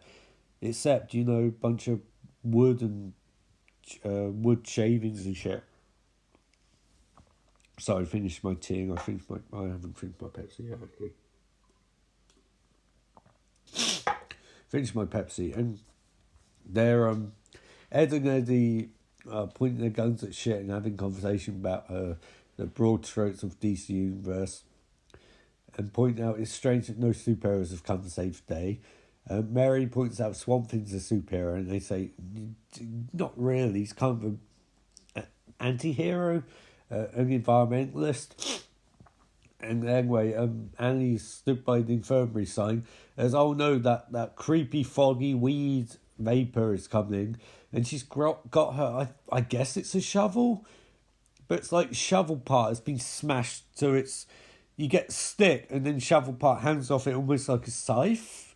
It's weird. She hits the door with it, and the door opens, and oh, it's the infirmary. And they're walking, and they see a dead woman, a pregnant woman on a bed, and she's freaking out. She's like, I want to give birth. And they're like, you probably shouldn't because there's zombies. And she's like, my baby. Mary's like, the fuck is this shit? Annie's like, we should kill her. And Mary's like, no. So Annie gives her the shovel and goes, well, I'd kill her if I got a chance. She's like, I'm going to walk over to her. Mary, you leave the room. I'm going to do what I have to. She touches the pregnant woman on the head as Mary walks off, confident that woman's going to be murdered by Annie. Sorry, I'm really snuffly. Mary collapses against the wall, grabbing the scythe shovel, as Annie's like, I can't save you, I can't do shit. And the woman starts pussing from her face and screaming in agony. And she's like, please murder me. And Annie's like, oh, I'm just going to stroke your hair like you're a horse, and you know, I'll pat you, I'll give you a sugar cube and shit. And you know, it's not very entertaining. It's kind of it's moving mess. Oh, Mary got grabbed by a zombie and she's pulled into a table, and Ed and Eddie burst through a different door. I'm not sure why they're not all still hanging out together. and exploring the remains of this bunker. I guess this bunker, the shit, what would we call it? The oven. You know, it's the lost Dharma Initiative bunker, the oven, where things get the kitchen where things get hot. You know, you something, I don't know. The Wetworks boys show up and they've got dropping Ed and Eddie, and Ed and Eddie are like, no. We're outnumbered 6-1. Eddie tries firing, but he cocks his gun, and all Wetworks boys cock their gun. Ed and Eddie are sort of like, oh, we've met a match. As Wetwork boys are like, we work for a certain Mr. Whitmore. And Ed's like, well, my name's Charles Whitmore. And they're like, no, we work for the older Whitmore. And he's like, yeah, but if you murder me, there won't be an older Whitmore to pay you. And they're like, what happens, you know. And he's trying to explain to them, no, see, if you work for my old safe... Oh, no, but Wetwork boys attack. So Eddie starts beating them up. And, oh, no, they go for him and he hits George, whatever the fuck name is. Charles Whitmore Jr. is knocking Wetwork boys out. They grab him in chokehold. He grabs them, punch. He starts explaining to them, this has already happened. Surely you're not dumb enough to misunderstand. I sent you back here to murder me knowing I beat you up. And they're like, no, don't tell us the future. It's like, no, you tell me future. You know? Oh, it's time paradox shit. Anyway, Zombie grabs Annie. So like, you will not murder this child. It starts clawing at her face. And Annie's like, no, CC, this woman's going to die if I don't. And Zombie's ripping her face apart. And she's like, no, I have to stop this birth. And a zombie... Wait, what? A zombie grabs... I don't understand. A zombie punches through this woman... Baby punches through this woman's chest, grabs Annie by the face, and starts carving into her flesh. That doesn't work like that. That's a full-grown hand. How is a full-grown hand inside the chest? And Mary's pulled to the floor too, and there's a zombie going for her. And Mary's like, I'm sick of this shit. She backs up. She's like, I can't take one zombie. Seriously, Mae Winchester can't take zombies. It's bullshit. She's panicking. She's freaking out. She's like, but I know I'm hungry. It's like, you literally do. You're taught your entire childhood hungry. She grabs a rolling pin, I guess, and hits the zombie in the gut with it. The zombie shrugs it off. And zombie's like, that's not how it works. And Mary swings again, and she clubs the zombie around the head and knocks into a wall and painting falls down on zombie, but zombie's not dead. She walks towards zombie who's having a seizure of some kind. The zombie's twitching, arms are coalescing. It's like, it must be pre-existing medical condition. The zombie is, its arms and its legs are flailing, you know. And Mary's going for the shovel scythe, and she grabs it. A sharp end on the other end. That's the weirdest looking farming weapon ever. A zombie seizure, and Mary thinks that she has to put it out of its misery. She grabs it, and she slams into the neck, and zombie stops seizing. Mary grabs her hand and goes, well, I just murdered someone having seizure. As Eddie starts shooting, Whitmore Jr. starts shooting more Wetwork boys. And he gets dropped on 3 in the space of 5 seconds. And Eddie jumps over a table. It's like, give me a gun, bro! And they back off like bros they are. And they run for freedom. As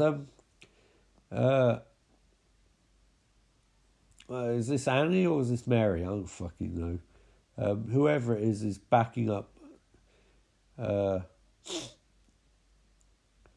As the Ed and Eddie run up and they stop and they see it's Mary, and she's freaking out. She's like, they're like, what happened? She's like, well, a zombie is having a seizure and I murdered the zombie. And they're like, well, you had to. It's like, yeah, but medically you could have treated seizures. It's not, you don't have to murder people who have them. And they're like, it's a zombie. Zombie having a seizure, that's the nicest thing you can do. And she's like, medical science sure has to advance in the next 30 years. Anyway, they look in a room and they see a bunch of fucking cheese bottles. And zombies come around the corner. There's more zombies. There's always more zombies. I watched this fucking 10 minutes, for fuck's sake.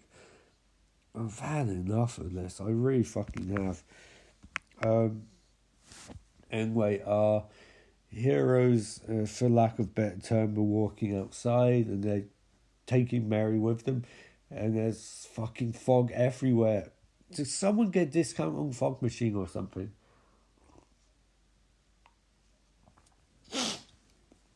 They're still walking, and they're walking, they're walking, they're walking, they're walking, and someone's got a discount on green lighting and walk. Oh, zombies jump down from the roof. There's more zombies, but they have machine guns. They mow them down, except they don't because zombies keep coming because they don't actually fire anything.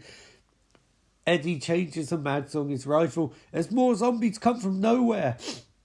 How many fucking zombies are there? They shoot them. They don't have enough bullets. And zombies jump from the rooftop again. Well, I don't get ninja zombies thing, but okay. Zombies staggering. And oh no! Charles Whitmore drops Mary.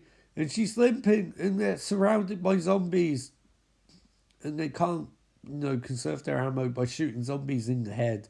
One shot at a time. Oh, but they find a conveniently placed Jeep. And it's got gasoline in it. And Eddie pours gasoline everywhere. Not near the car though. He throws it near the car and he shoots the gasoline and it's set ablaze and it forms a kind of a war fire. Except, not really, because there's clear parts the zombies could run through. And oh man, zombies behind them got drop on them. And Eddie smacks it with the gun butt. And there's more zombies behind them. This is rubbish. Mary is just doesn't know what's going on. And she sees a grenade, I guess. It's either grenade or a piece of dog shit. Charles Whitmore runs under the car and grabs a grenade. And it is grenade, it's not dog shit. And where's he going to throw it? He's got two options, A or B.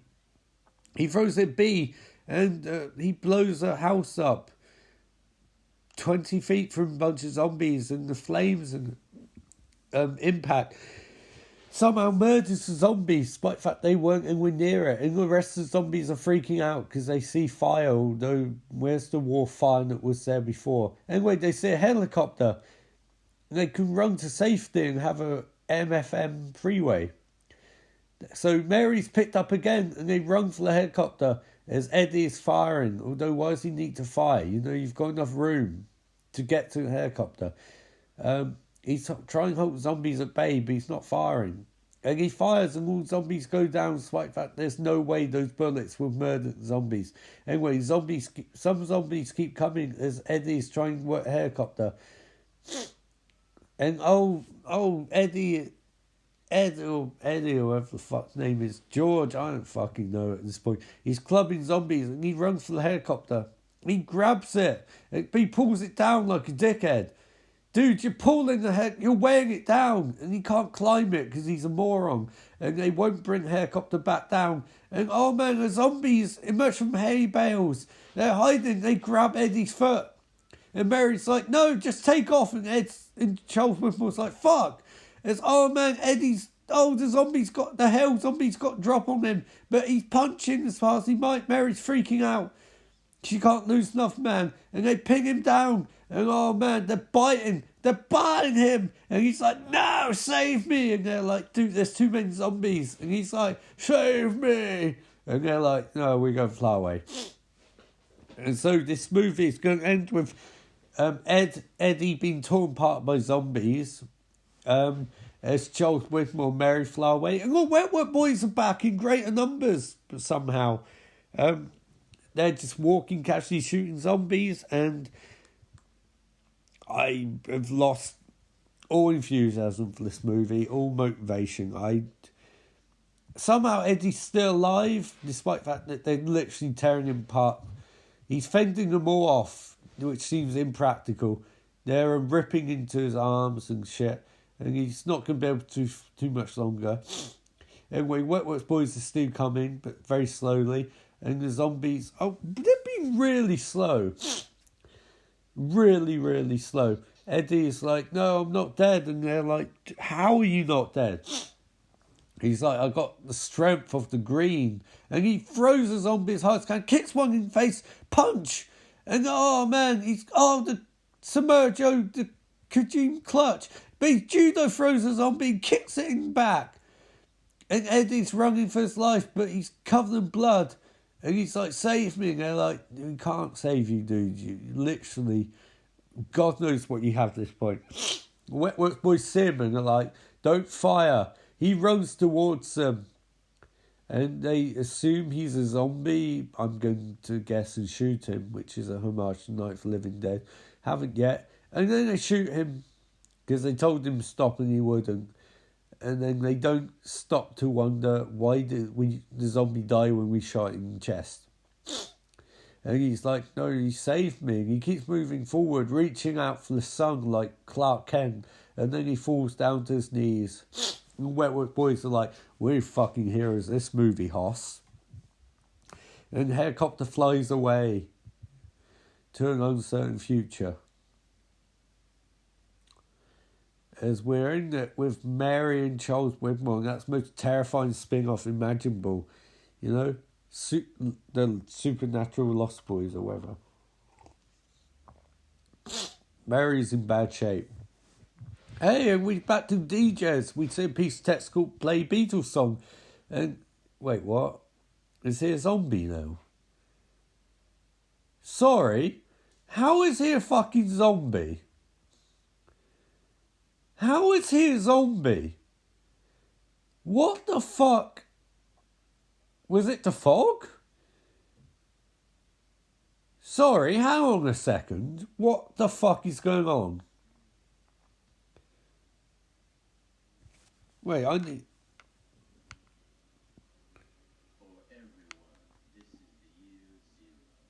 What is wrong with this movie?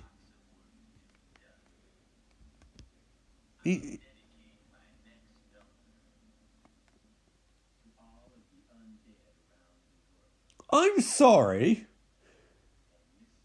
The DJ's a zombie who can talk, and he's still hosting his radio show, and he's saying this song's for the undead, living undead. I fucking don't know what's going on. Mary and Charles Whitmore pledged to team together in sitcom Fuck Off. Don't you go back. Don't you fucking do it. I'm not rewatching this shit. Mary and Charles Enway are going to team up to form a sitcom together, and he strokes her face, and she shuts her eyes and thinks, what about Dean and Sam? And then the movie ends. I'm sorry. I have glaring questions about this movie. I have a lot of questions I'd like answered. But, you know, I'm also feeling incredibly worn down and tired, and I don't really give a fuck about any of the answers. So I'm just going to say that this is a terrible, terrible sequel, and it was a perfect payoff to a weekend of bad movies. Yeah. Poor. Music wasn't memorable. The direction wasn't good. The acting was woeful. The writing was terrible. Pacing was awful. The visuals were god awful. The fog fate over aesthetic. The delivery of lines. The fact that it was apparently a pastiche on Return of the Living Dead, except it wasn't, because this is nothing to do with Return of the Living Dead. In fact, that it wasn't even a good sequel to Zombie 2, which was actually a good horror movie. I have not been this disappointed in a movie since I watched that rubbish Island of Death one, and realised it wasn't a horror film in the style of The Room. No, it was just shit. Like, I don't really know what else to say. This is not a very good movie. I regret watching it, and I feel like I spent so long not watching it and then watching it, and I thought it'd make for a good recap, and I don't think it has particularly. I feel really beat up and tired, and my joints ache, and I feel like I've wasted the last 43 minutes and change of my life.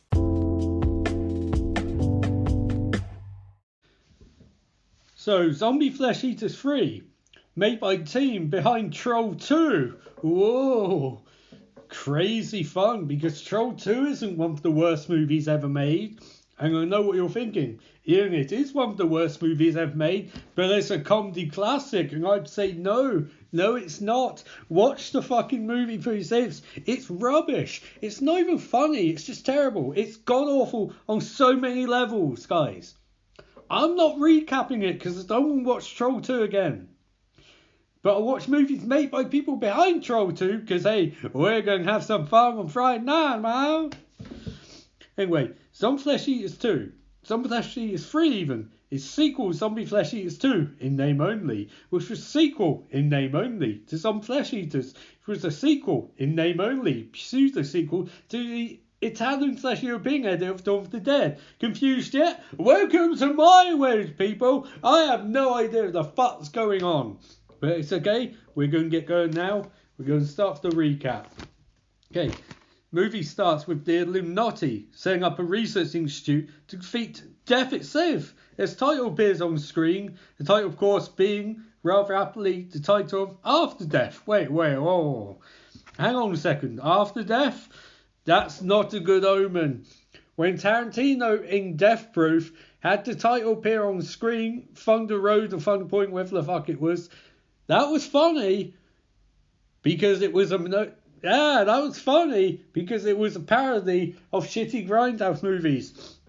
And I don't mind shitty Grindhouse movies. I like shitty Grindhouse movies. They're fun. I like fun, terrible movies. But what I don't like is when I pay £10 at HMV for Zombie Flesh Eaters 3 to see right up front that this is not a Zombie Flesh Eaters movie. This is a movie called After Death, which they changed at last minute to be part of the Zombie Flesh Eaters continuity. I was already upset that Zombie Flesh Eaters 2 was not a direct sequel to Zombie Flesh Eaters. That annoyed me. But I was like, okay, thematically, fine. Romero did 3 separate movies with minimal continuity and it worked. It's okay. But now I find out that this was not intended to be a zombie movie and that's not good. But it's fine. I decided to keep going. A wildly appropriate song began to play, encouraging us to touch our Banes. Now I have a picture of Bane, an animated cartoon picture, right on my ledge. And I respect Bane, and I respect the fish thing that he has going on. That's fine. But I don't want to touch my Bane. That seems crude and very much an innuendo, and I don't want to do that. An entendre, I guess you'd say. Then the song says that we have to mummify the insane, which I'm not doing that. I'm not fucking mummifying the insane. That's messed up. I start to think this song's dubbed from the original Italian, and it's really selling the After Death thing, which is weird because that's not title of movie. Title of movie is Zombie Flesh Eaters 3. After Death is not, it's the subtitle. Zombie Flesh Eaters 3 After Death. Fine, I will accept that. But you need to have the bit before the Helicron. You know? Yeah, come people. Anyway, we get the lovely text. It's a nightlife, whoa, but also a wildlife, whoa. So it could be either of them. Post credits, we're in a tunnel. A woman screams and hides from something while a monk pursues her. Oh, it's ritual time, fair enough. The woman starts spazzing out as the Illuminati approach. Or are they the Illuminati? Are they even men? ? The woman continues her dancing as a bunch of white men with guns approach. Oh, I'm getting uncomfortable now. She rises around on the floor as the monk talks gibberish. The Illuminati won't be happy with this behaviour. Purple energy exits the Bible and enters the woman's mouth. She rises and throws up oil. I guess dancing's a red herring, but fine. The monk dude hears explosions and looks concerned. The woman falls down and is pulled down to Hades. Hades domain. Hades place. The Hades thing, I don't know. To heck itself, Wayne. I'm starting talking tongues here. The Illuminati slowly approach. The monk notices the Illuminati and realises he's outnumbered by neighbourhood watch. They accuse him of starting the epidemic. He says they defied Satan and invaded their home. Wait, what? The monk says his wife died, but she'll be back in third act. That's optimistic, mate. The Illuminati claimed they tried to cure cancer, but couldn't cure cancer, and that's how it goes. The monk says his daughter died of cancer, so she's dead and zombies aren't real. Then he grabs his tits, and dares them to shoot, saying he'd come back as a zombie anyway. Right, I'm starting to think I missed part of the movie. The first 30 minutes of this movie, but nope, this is the start of the movie. The monk says food and destiny equals zombies. It's not a really very good math sum. The monk is shot. Then his wife returns as a ... zombie question mark? A furry zombie at that. She massacres the Illuminati and she really looks more like a werewolf. She starts tearing people apart anyway. Anyway, it's not a zombie, it's clearly a fucking werewolf. What's this movie doing? The survivors take to the jungle. They're going useless against werewolves, apparently. They enter a temple. Oh, wait, that's the other survivors. The first ones are snooping through the jungle with a little kid. Wait, what? Sorry, hold up. Where'd the kid come from? I guess he's a new character that came from something, but is this the same movie? Is this a different movie they jammed together? Anyway, they're being pursued by werewolves wearing all black and walking upright. I guess, okay. Were werewolves big in the 80s? I mean, I know American Werewolf in London, but I didn't think they're that big that you'd make a werewolf movie and then claim it was a zombie movie. Back to the temple, funky music plays and two dudes back up into blue silhouette and hear whispering. I'm getting lost flashbacks now. More survivors say they can't escape this place, even though they chose to go in there in the first place and get places that they could have gone otherwise. The werewolf rises up, throws up some oil, and the guns have no effect. Some survivors are torn apart. More survivors are concerned by a werewolf, are cornered by a werewolf even, and murdered. I'm really losing track of how many people are on this island. Each scene seems to introduce people who are immediately killed off, so I'm not sure who main characters meant to be at this point. Back to Cicely Family Robinson. His father is attacked by a ninja werewolf and bitten and dies. His daughter is told to run. Oh, is this where they got the idea for Rogue One from? Run, Jin, run! Ursa, Jin. Anyway, daughter sounds 50 because dubbing goes to shit straight away. She skips away and is told to stop. Her mother shouts her and says run fast. Her child nods and skips away. The mother murders a werewolf by hitting it in the face with a stick. Not even stabbed it, she just swung it and knocked him down. The werewolf mother rushes her as her daughter skips away, clearly unaware this is moving. She's meant to be acting. It's kind of adorable, really, because it's pretty obvious that this kid did not want to actually do anything or had any idea what the fuck's going on. That fucking terrible Living Off Death song plays is now wearing water on a speedboat driven by 6 new people, 4 male and 2 female. I'm really lost at this point. What the fuck is going on in this movie? Apparently the answer is a cigar. And that makes me wonder, okay, what's the question? The guys feel that they're good mercenaries, proven by their drinking Budweiser, which is the king of beers. A blonde woman says she dreamed of the original Zombie Flesh Eaters movie, but says it's a horrible experience. That woman needs to watch it, because that movie was really surprisingly watchable and very entertaining. The sequel was a shit. That one's quite good. Sorry. More survivors are randomly walk through a deserted town. At this point, I feel like I'm near whiteboard. The boaters, is that correct? They hear growling. And the blonde, as I put it, just the blonde says she dreamed this. Even on full throttle, the engines start acting up, apparently. And I start thinking, are there sea werewolves? Are there wolves of sea? But no, maybe later, you know. There's not a moment. Mertz moves to board at the dock. 2 guys and a lady walk through smoke remains of another town. Who the fuck are these people? They decide to rest, but I start wondering where they're trying to get to, question mark. Apparently the island's part of a volcanic formation, and they're here because of a diary talking about magical island properties. Seriously, this is lost people. Apparently, yeah, it's just, what is this? It's like a new bunch of characters, main characters, but they keep ignoring the other characters. Like, who are these people? We just pick one simple story and stick to it instead of this conflict bullshit where we're jumping from terrible story to terrible story. Like, this is fucking Avengers Infinity War Magnolia or some shit. Like, there's no depth to these characters. I don't know who they are. I don't know what's going on. And we go character without any form or thought or inclination just flowing coherently. You know, like, who are these people?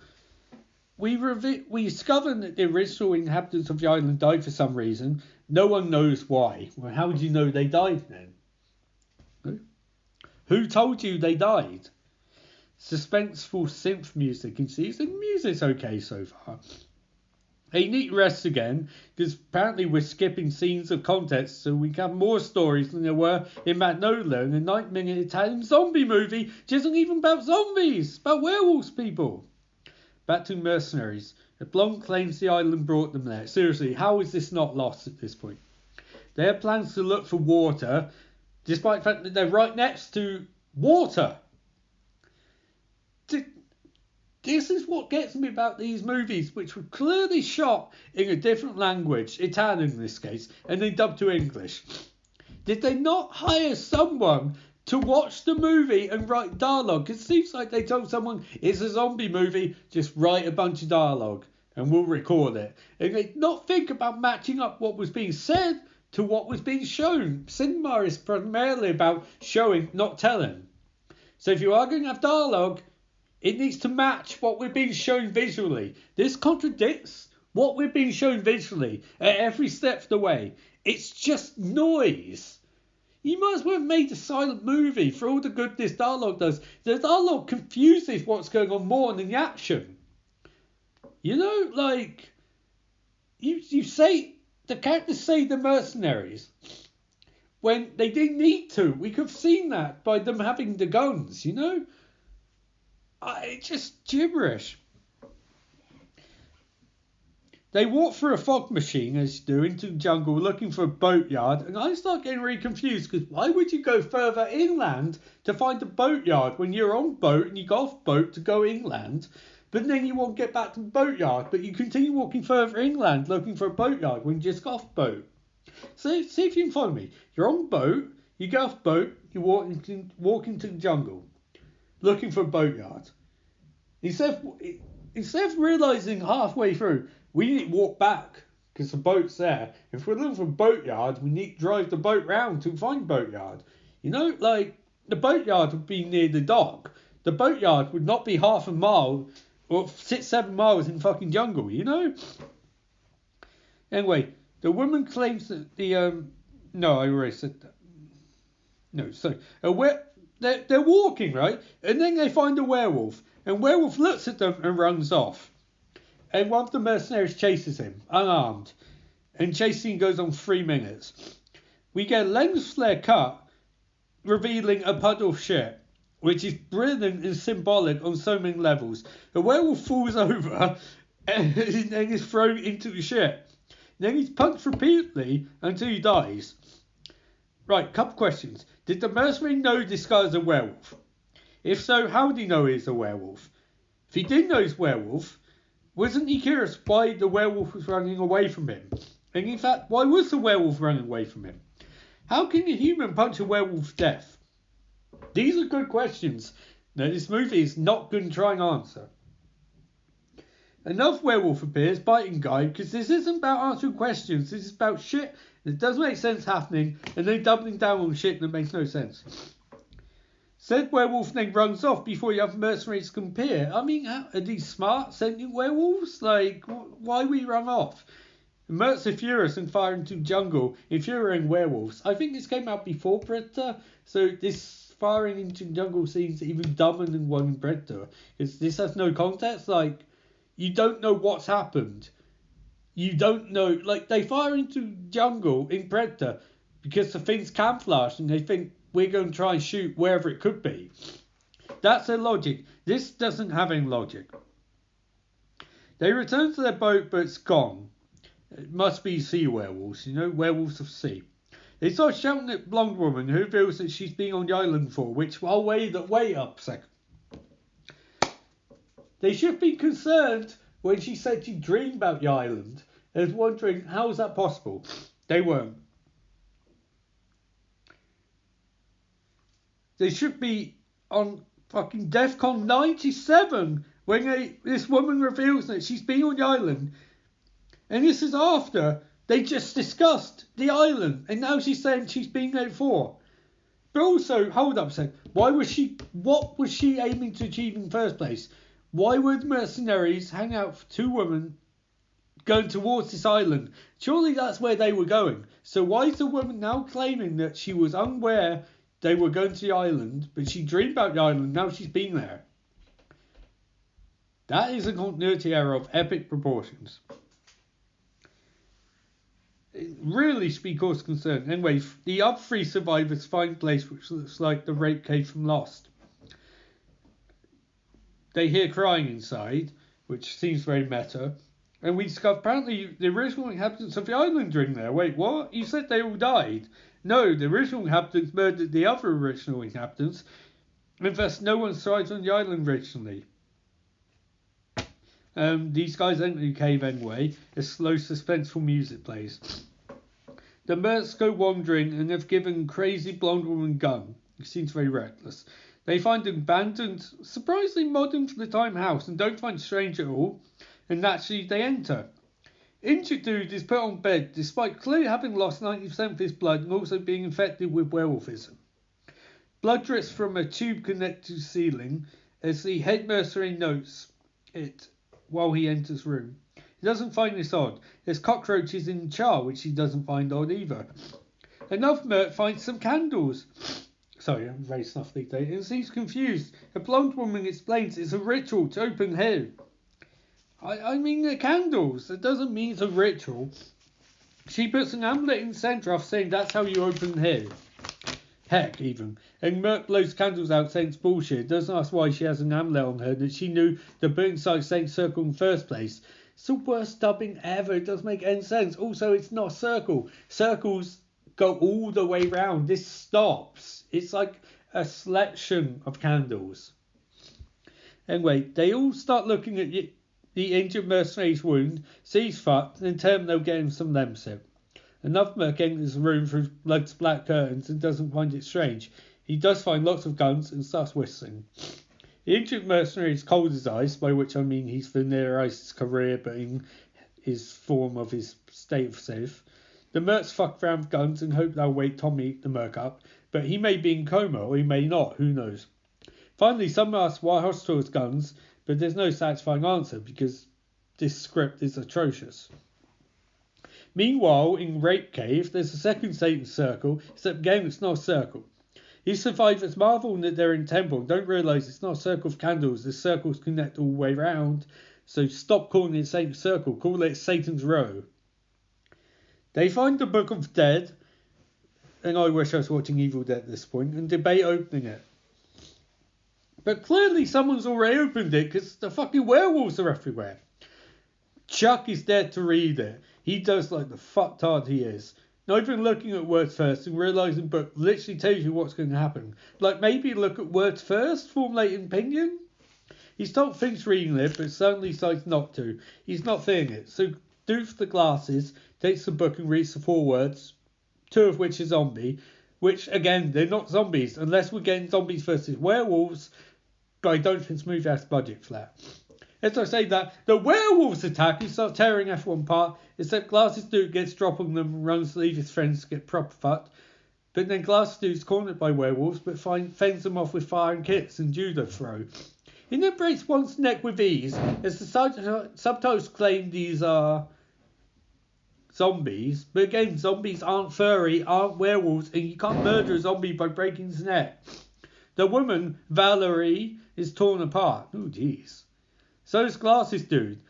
Then survivor flees, one werewolf throwing up some ink. We see Chuck take to the jungle. The mercenaries in the house are all asleep. Thomas wakes from his irreversible coma. A werewolf exits his grave. I've never seen werewolf exit grave before. They don't usually die. They're bitten and they turn werewolves. We get some sexy jazz music as a merc and a woman bond and flirt over Charlie's dropping out of trees in Vietnam and whether the merc is balls or not. He wants her to the point, but she says not now and then apologises because this was before the Me Too movement. Naturally, they're ambushed by a werewolf who's thrown downstairs and shot 30 times. She's a bit excessive, given hitting the werewolf in the face earlier with a stick key that's stone dead. Another werewolf teleports in frame and attacks 3 mercs. Chuck appears out of nowhere and shoots the werewolf by blowing his head off, which isn't true. You don't have to do that, murder a werewolf. He claims 100 coming, which doesn't seem true either. Blonde woman uncaught Claire. Fuck it. Claire has to stop them, but it isn't clear who they are. The werewolves slowly approach. And Mert tells the woman not to leave Tommy, even if he becomes a werewolf. And he says, especially if he becomes a werewolf. She agrees. The Merts are told to aim high by their leader and not to waste ammunition. They proceed to miss the werewolves completely and waste a lot of ammunition. Blonde woman creates a Satan circle. Tommy wakes up looking like a zombie and murders his nurse. The Satan circle is complete. I mean, it's not a circle, but at this point, who cares? Claire tries to stop the living dead, but Tommy attacks her. She's still... What the fuck? I wrote she's still waiting baby something. What the fuck? She gets away at the point, but he grabs by the throat. She stabs him with some scissors. He rips them out and growls, then he runs off.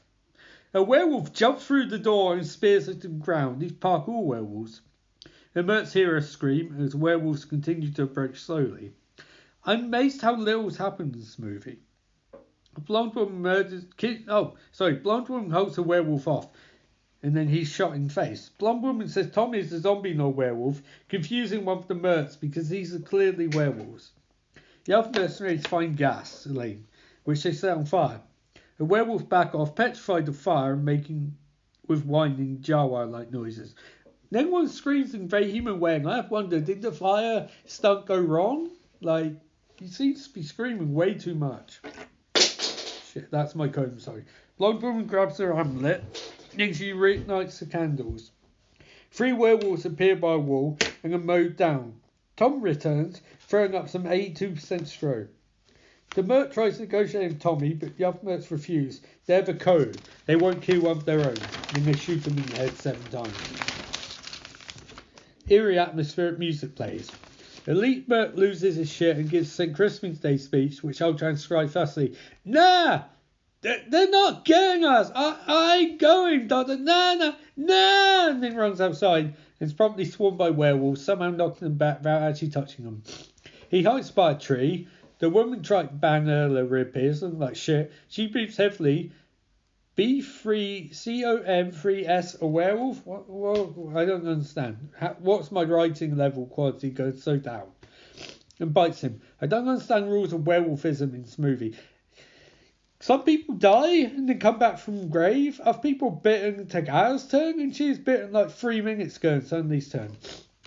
Ninja werewolves jump down and attack mercenaries, showing incredible stealthiness. Dan takes charge and shoots them all. This really is one of the most baffling movies I've ever seen. They throw dead bodies into gas fires, somber music plays, in slow motion no less, which makes sense given they don't want dead to turn to werewolves, but first that doesn't make any sense, and secondly, that creates such an incredibly unpleasant stench. Chuck gives us backstory that the Illuminati were trying to cure cancer and create super soldiers, open gates of a creepy chaos dimension instead. That seems like 3 things which shouldn't really be connected. Like, how do you accidentally open a chaos dimension? The blonde Claire says they want her, and I don't understand why that would be the case, but fine. The werewolves just stare at Mertz. Claire says she was here 20 years ago, and Chuck says if she was, then why do you have to explain what happened 20 years earlier? Apparently her dad and his colleagues developed a cure for cancer and tested it on Monk's daughter, but it didn't work and she died. So Monk cursed the island. Even after everyone responsible died, it was still cursed. That little kid from earlier still skipped through the island, and wait a second, that was Claire? Wait, what? That doesn't make any sense. So the opening scenes were all flashbacks? But then there's no time cut to the present day. There's no indication that those were flashbacks or dream sequences. And also, so Monk's dead? But if Monk's dead, then where are the werewolves still coming from?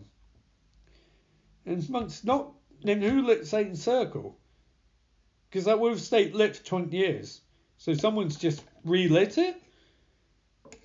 And why? I'm very confused. Anyway, werewolves groan at the door. A werewolf mercenary throws up Jack Daniels and begins laughing for some reason. Despite clearly seeing him, one of the other mercenaries hunts a werewolf but can't find him. The werewolf sneaks up on him and begins to speak, claiming it doesn't hurt. Who needs rules, you know? Just make up shit in horror movies. Make up incoherent shit as you go. This werewolf delivers a seduction speech but is turned down. Half dozen werewolves appear and mowed down, but Merc Werewolf shoots the Merc, then bites him. Why would you shoot him? How would he shoot him? Dan and Chuck wake up and prepare for war. They find Merc and wonder what happened. Rod bit him. Fancy clean up. He begs Dan to murder him, but Dan doesn't understand. More werewolves rise from their graves. The mercenary is turning blue, but Dan still won't shoot him. And at this point, F1 watching the movie is screaming, "For fuck's sake, Dan." Anyway, how's the plot? Sorry, unrelated. How does Claire know about sacred circles if her parents were rational scientists? Anyway, mercenary dies and Dan looks sad because he's a fucking idiot who doesn't understand werewolves. I mean, be fair, this movie doesn't either, but you've clearly seen they rise from the dead. The werewolves slowly approach, led by Louise and werewolf mercenary, because hierarchies, people, it's important. Blonde woman Claire asks what they should do. Chuck says shoot them. Flawless logic there, Chuck. Then they proceed to not shoot them.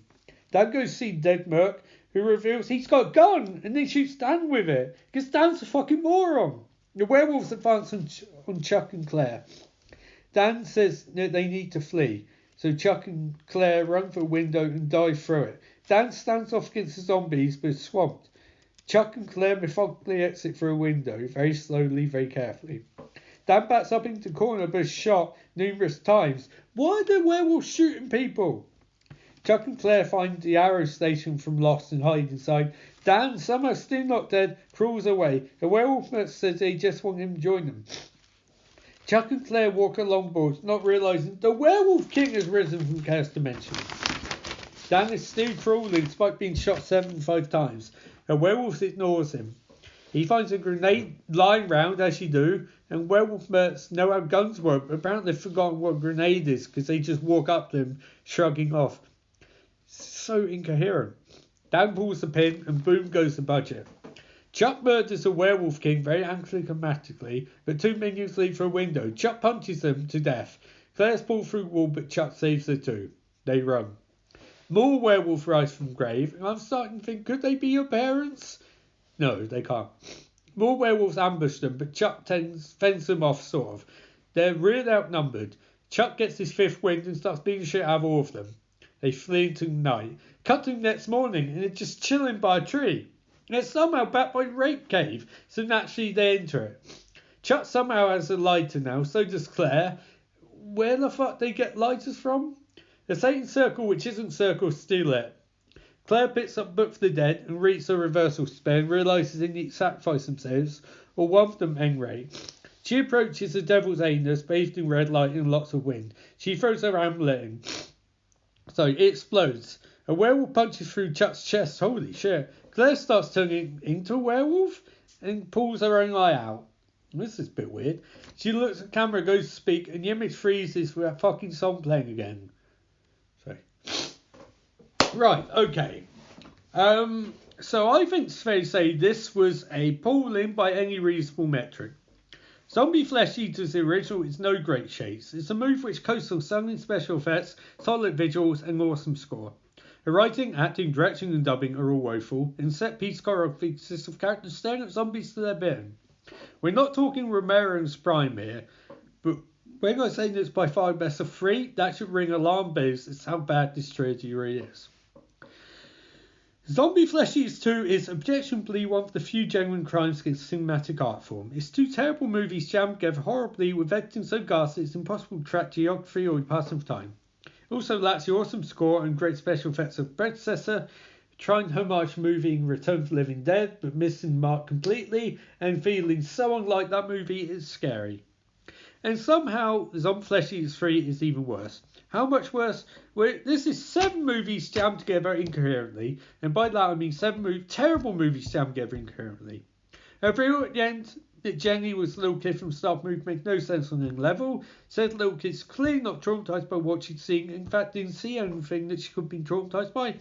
She even skipped away to God knows where, somehow got off the island, then somehow came back 2 years later by accident at first, and then by chance, and then chose to be on the island, as if her storylines were written by 7 people who didn't check what the others had written. Then there's the fact that zombies don't look like zombies at all. They look like werewolves and can be murdered by punches sometimes, sticks other times, and other times owned by headshots. They can use guns but don't know what a grenade is, and some of them can speak. Also, apparently, the Illuminati / US Army tried to cure cancer, but opened gates to chaos dimension.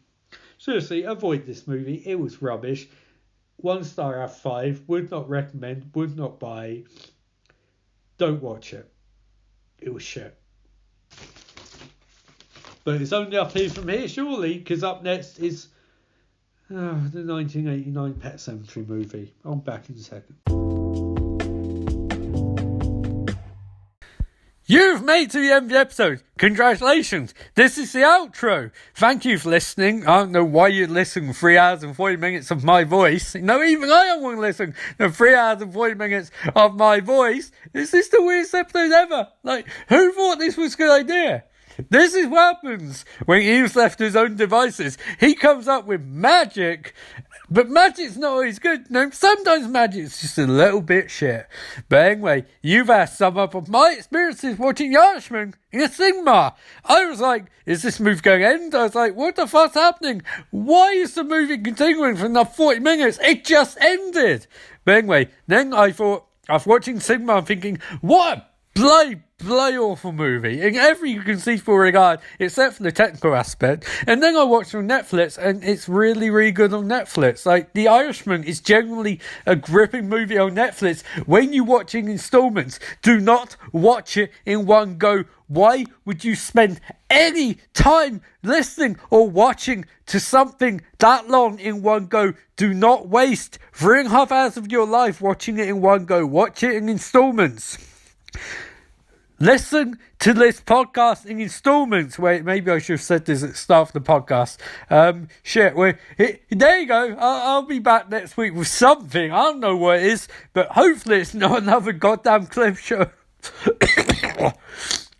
Sorry, hopefully it's not another goddamn clip show, because I don't know about you guys. I'm sick to fucking death of clip shows, but I need to balance my time better. But hey, now I've got all the time and ways to watch all the movies never existed, because I have time on time on time. But until next week, remember, life is beautiful and life is also really fucking strange sometimes. Peace out, Holmes.